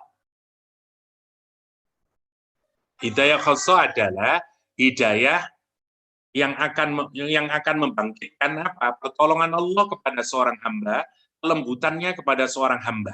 Ya, yang hidayah untuk membuat dia menjadi hamba Allah SWT, menjalankan pengabdiannya kepada Allah Subhanahu wa Ta'ala. Itu yang akan mereka dapatkan. Sama aja lah, tidak ada yang ini ya. Oke, ulaika jazaohum khalidina fiha, ini tadi ulaika jazaohum, saya pikir sudah sama, tidak ada yang ya annal kafir ba'da yang menang umum ta'ala min hidayati semua bayan alam bisa sama ja'ala annal Allah mukhalifa inatil malil anna la'nata bil ibad al jannah wa inzalil uqub wal la'nah. Laknat dari Allah itu adalah dijauhkan dia dari surganya Allah SWT dan diturunkannya hukuman serta azab.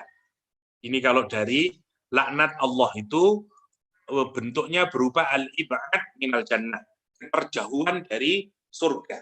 Wa inzalil uqubah, turunnya siksaan. Wal azab, dan azab.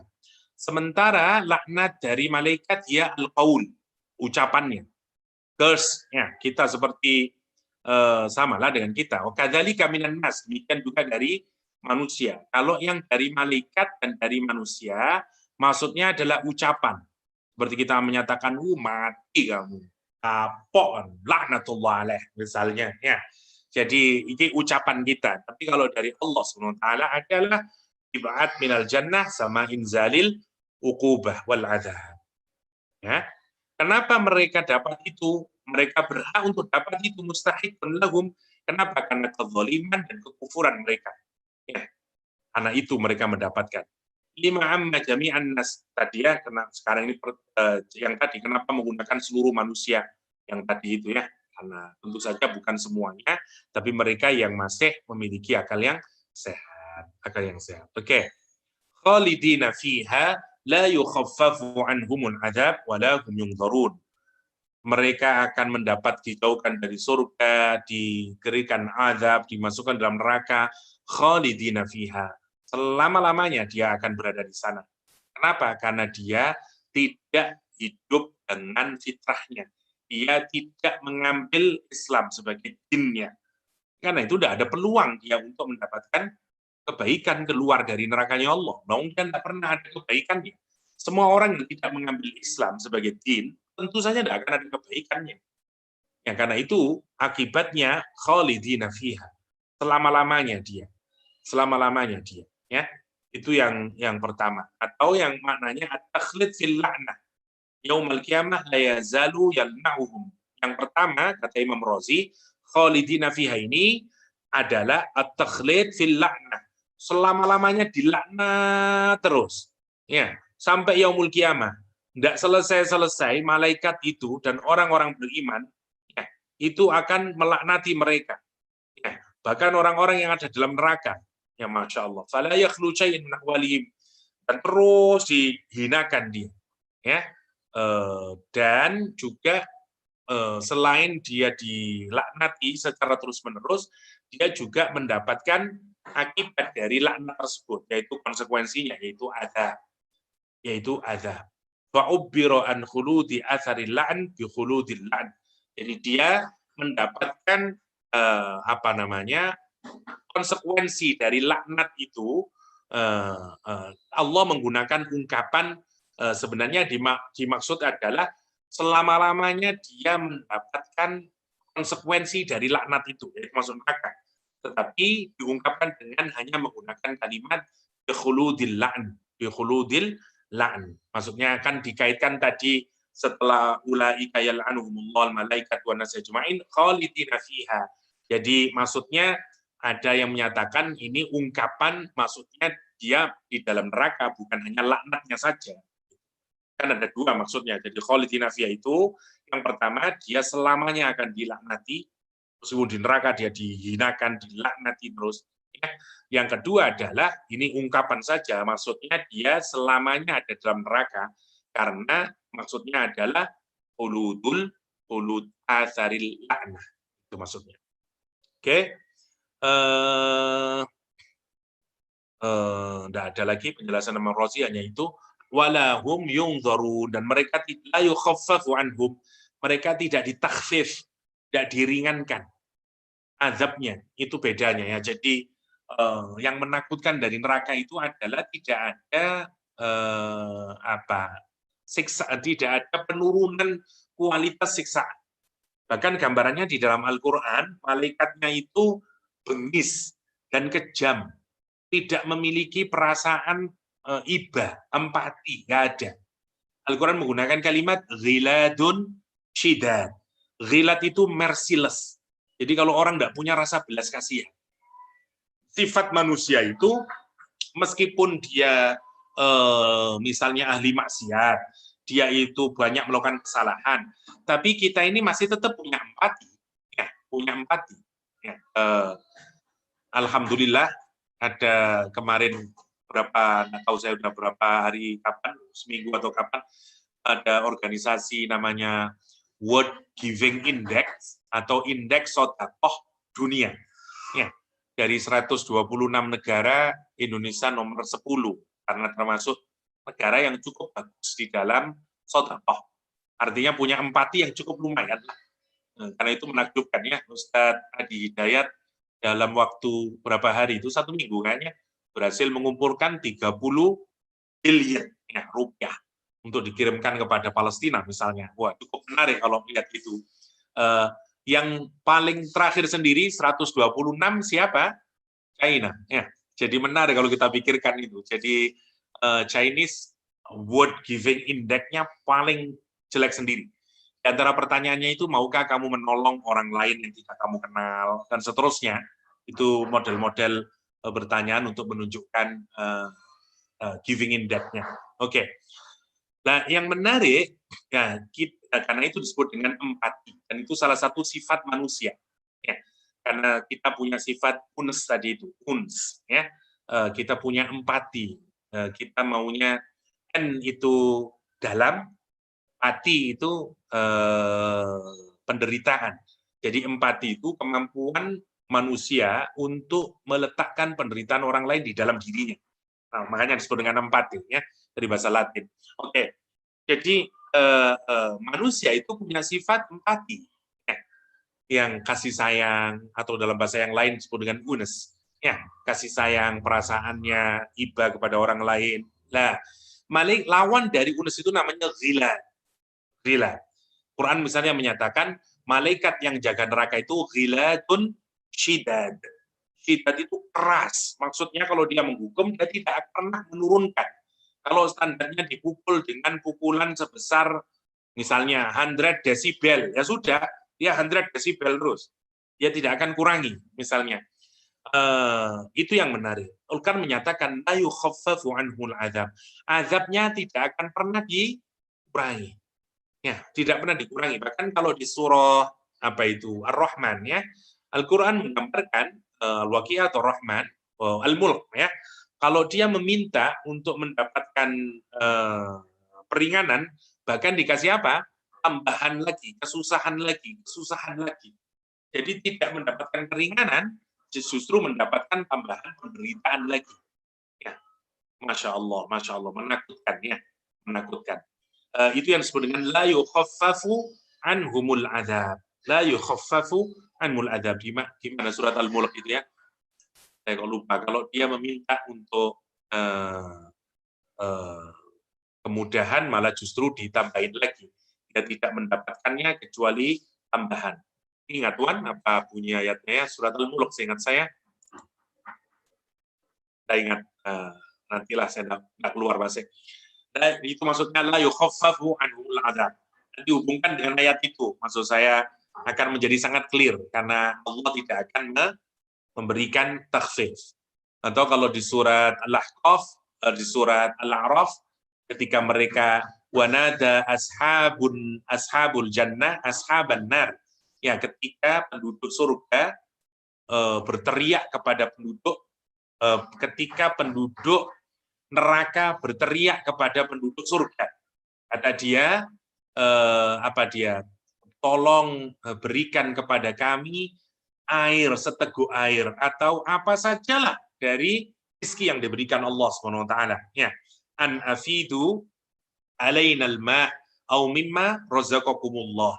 Mereka berkata apa? Penduduk surga. Qalu innallaha harramahuma 'alal kafirin. Sesungguhnya Allah mengharamkan dua hal itu. Hatta seteguk air, hatta yang lebih kecil dari permintaan yang kamu minta, atau apalah yang lebih kecil dari air, tidak tahu saya apa itu, mungkin entah candy atau apapun lah. La yukhaffafu anhumul adzab. Dikasih oleh Allah. Bahkan ketika mereka meminta diskon 1 hari saja, yauman minal adzab, ya, dia minta 1 hari day off, dan dikasih oleh Allah SWT. Itu yang disebut dengan la yukhaffafu anhumul adzab. La yukhaffafu anhumul adzab. Wala hum yunzarun, dan mereka juga tidak dikasih masa tangguh. Ya, dikasih break, tidak ditangguhkan oleh Allah. Masya Allah, ya. Hukuman yang sangat menakutkan. Khalidina fiha la yukhaffafu anhumul adzab wala hum yunzarun. Wala hum yunzarun. Ma'na al-inzar at-ta'khir, mereka tidak diakhirkan, tidak ditangguhkan. Tidak ditangguhkan. La yaj'al adzabahum akhaffa, azabnya tidak dilebih ringankan, wala yu'akhkhar, yang juga tidak diakhirkan, la akhirul iqab min waqtin ila waqtin. Jadi makin hari tidak, terus saja makin kuat, dan seterusnya, ya, menakutkan. Kecuali baru ilal ladzina tabu min ba'di dzalik wa aslahu fa innallaha ghafurur rahim. Saya akhiri sampai di ayat ke-79, ya, singkatnya. Kecuali mereka yang taubat. Pertama diberikan mereka bertaubat min ba'di dzalik. Yang kedua aslahu fa innallaha ghafurur rahim. Saya tidak bacain, tapi singkatnya ini sama korelasinya, ya. Jadi kalau orang itu sudah keluar dari din of Allah SWT, ya, seperti tadi, dia mengambil selain din of Allah. Jadi kalau dia menjadi khasirin, ya, menjadi khasirin, akibat karena dia tidak mengambil tadi, ya, ghairul Islam, Ya, saya untuk mengingatkan kita, karena ghairul Islam, dia mengambil din selain ghairul Islam sebagai din, okay, maka dia menjadi khosirin.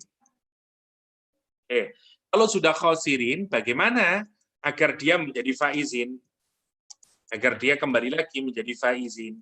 Ya, caranya adalah satu, taubat, yang pertama. Yang kedua, islah. Nah, kalimat yang dipakai itu islah. Ya, islah. Dari kata soleh tadi, taubat dan islah, lah baru nanti akan mendapatkan Ghafurur Rahim. Pertama ya. Jadi dia akan mendapati Allah sebagai Ghafur, dan setelah Allah Ghafur, baru Allah akan Rahim. Rumusnya begitu. Kalau sudah nemui Allah Ghafur dan Rahim, maka dia kembali lagi menjadi faizi. Oke, itu rumusnya. Jadi kita lihat sekarang, taubat adalah, ya berarti dia stop, ya seperti rumus taubat itu, ya dia menyesal, stop, dan tidak mengulangi lagi, namanya taubat.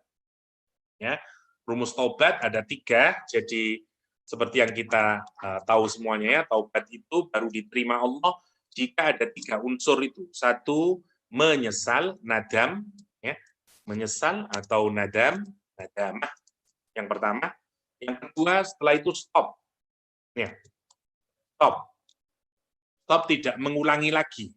Yang ketiga adalah berusaha kuat untuk tidak mengulangi, azam, ya, untuk tidak mengulangi, untuk tidak mengulangi.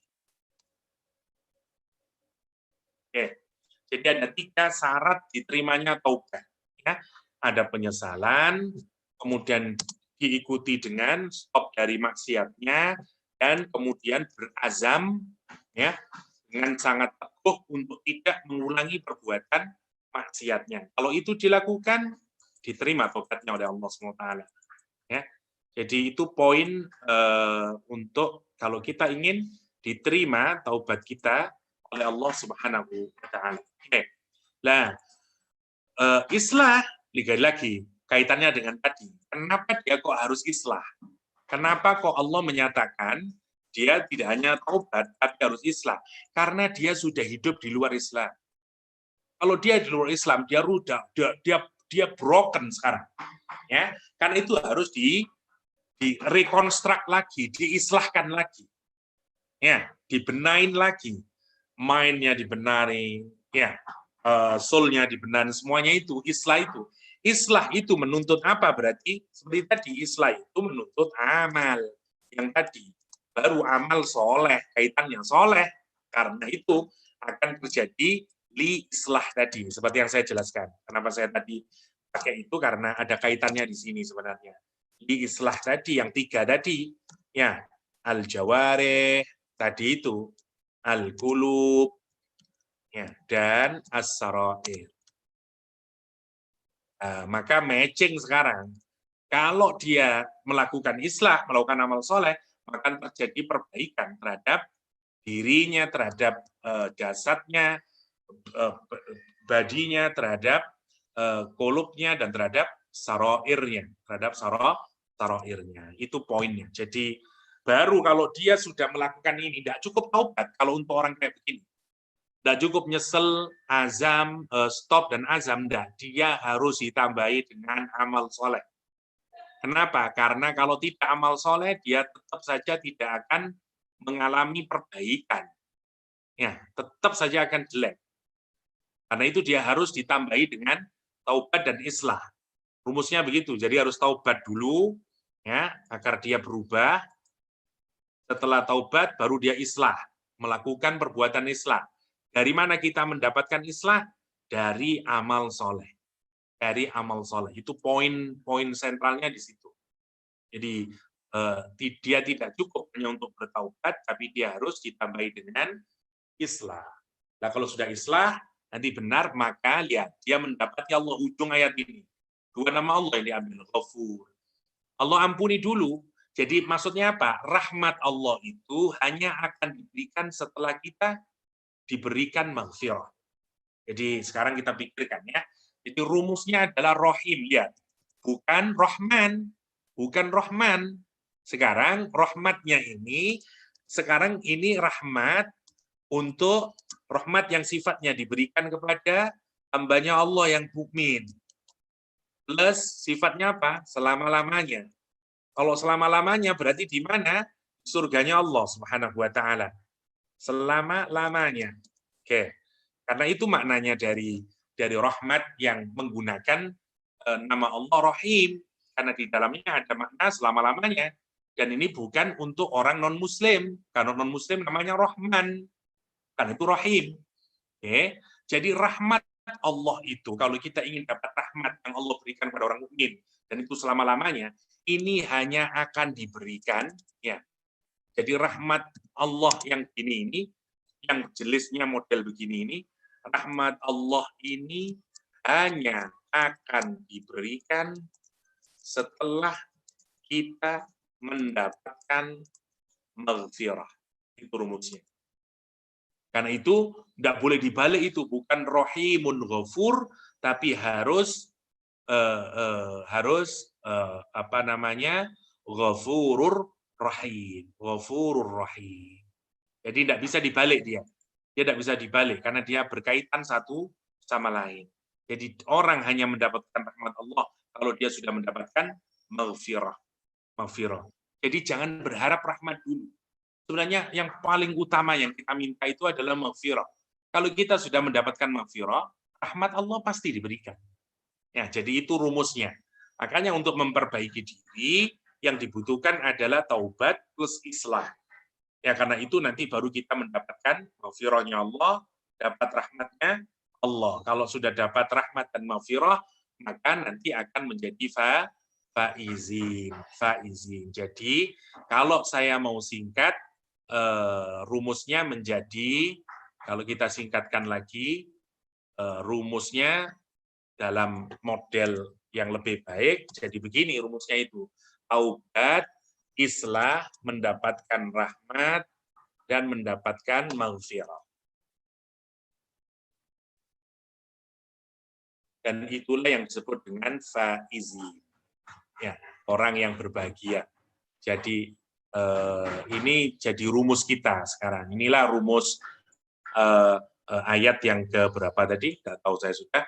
Jadi ini yang menjadi acuan kita. Sekarang kalau kita ingin mendapatkan menjadi orang yang faizin, ya, setelah orang sebelumnya menjadi khosirin, ya. Jadi di sini khosirin sebenarnya dia khosirin. Oke, nah begitulah kira-kira memproses perubahan dari khosirin menjadi faizin. Harus mengalami dua hal ini, taubat wa islah. Nah, taubat wa islah ini kita lakukan untuk meraih maghfirah dan rahmah. Kalau sudah meraih maghfirah dan rahmah, maka kita akan merubah, terjadi perubahan menjadi faizin. Itu indahnya agama kita, ya. Jadi sudah ada polanya semuanya. Tinggal taubat, islah, nanti akan dapat maghfirah, dapat rahmah, dan menjadi faizin. Berubah lagi. Kira-kira itu kan yang bisa saya seringkan. Sudah 9:42, ya, sudah terlalu lama sebenarnya. Jadi besok sudah ayat ke-90 sudah. Mohon maaf saya tadi belum baca secara mendetail, belum saya kasih tanda-tanda, tapi intinya itulah. Saya sudah baca kapan hari itu, tapi secara tepat, ya, karena itu belum saya kasih marker begini-begini, ya. Tapi nanti kalau sudah saya benahin, tak kirimkan ke KH, ya, lagi-lagi, ya. Demikian mungkin, Wan. Tidak ada pertanyaan kayaknya sudah. Adakah pertanyaan? Tidak ada, ya? Ada yang nak bertanya, silakan. Semua faham. Doktor, kalau amal soleh itu, doktor, dia termasuk tak kalau Kak Han nak katakan, jadi kalau conclusion amal soleh itu taubat, islah,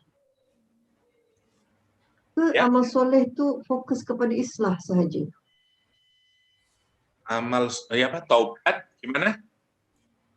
Kalau kita cerita tentang amal soleh, apakah taubat itu juga termasuk dalam amal soleh ataupun islah sahaja?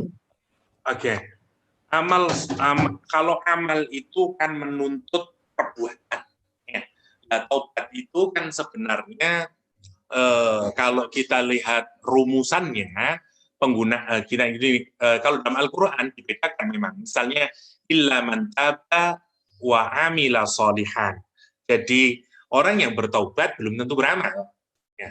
Dari taubat itu, karena itu definisi taubat misalnya dari Imam Nawawi itu orang yang melakukan 3 hal itu saja. Satu, dia menyesal itu bukan perbuatan fisik, tapi perbuatan akal, perbuatan ruhani kita. Ya, yang karena kita menyesal, kita regretful. Ya, yang pertama. Yang kedua, kita stop.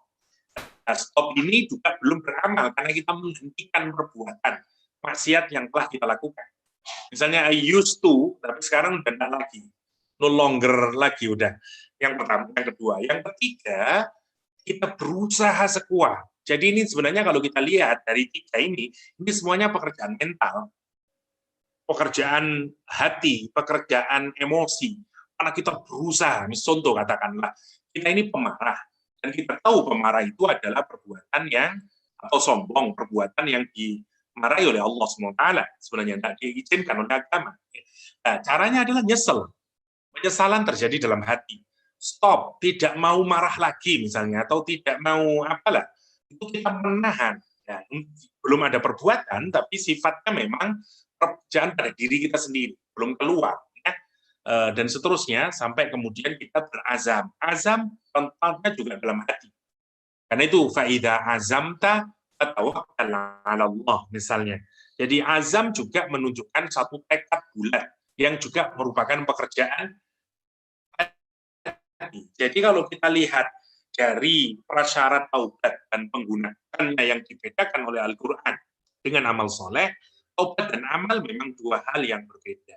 Ya, misalnya tadi itu ayatnya illa man taba wa amila sholihan. Kecuali orang yang bertaubat dan beramal soleh. Andai amal soleh itu sudah include di dalam taubat, tentu tidak perlu dikasih tambahan amila sholihan. Nah, dalam bahasa yang lain, amila sholihan itu adalah islah. Kalau menggunakan pakai ayat ini, kenapa kok dipakai islah? Karena tadi itu, karena dari awal kita membicarakan tentang aslamadin. Karena itu penggunaan kata islah itu semakin memahamkan kepada kita ada sesuatu yang rusak.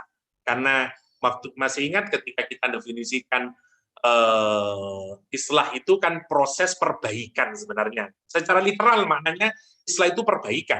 Wasulhu khair. Ya, kalau ada 2 orang yang dispute, kita kembalikan lagi kepada posisi yang awal, harmoni, namanya islah. Namanya islah. Nah, kalau manusia itu hidup sesuai dengan manualnya, atau maka dia akan terjadi kebaikannya. Kebaikan itu namanya saleh. Nah, kalau dia bertentangan dengan manualnya, maka terjadi fasik, kefasikan. Nah, cara untuk mengembalikan dari kefasikannya namanya islah. Namanya islah. Karena itu di ayat ini Quran menggunakan islah. Kenapa? Kok tidak amila solihan misalnya. Di ayat yang lain selalu ilal ladina tabu, misalnya wa amilus solihat. Ya, ini menarik. Ilal ladina tabu wa aslahu. Loh, kenapa kok islah? Karena kalau kita lihat sekuennya, ini memang Allah bicara tentang kefasikan, kezaliman. Ya, kemudian memang akan sangat tepat kalau digunakan kata islah untuk menunjukkan kamu sudah rusak karena sejak awal kamu bertentangan dengan najib fitrah kamu. Ya, karena itu kamu mengambil selain Islam, akibatnya kemudian kamu berbuat zalim dan seterusnya. Karena itu kamu akan jadi baik kapan kalau kamu perbaiki. Jangan ambil lagi Islam, ngambil lagi beramal soleh dan seterusnya. Saya kira itu kenapa kok menggunakan islah di dalam ayat ini. Aslahu, ya, wa aslahu. Itu kah? Terima kasih, Dokter. Saya kira sudah cukup, Wan. Okey, Doktor, insya-Allah. Insya Allah kita sambung lagi di ayat yang ke-90. Apa kayaknya minggu depan di recap dulu lah. Semuanya mungkin dari ayat 1 sampai 90 kalau untuk mengingatkan kembali biar tidak lupa konteksnya. Kayaknya ayat 9-10 sudah bicara albir kayaknya, laisal birro kayaknya. Kita insya Allah bisa lebih detail lagi. biar ada urutan yang masih kita tangkap di kepala kita. Kira-kira itu untuk hari ini. Thank you, sampai ketemu lagi. Assalamualaikum warahmatullahi wabarakatuh. Assalamualaikum warahmatullahi. Terima kasih doktor. Sama-sama.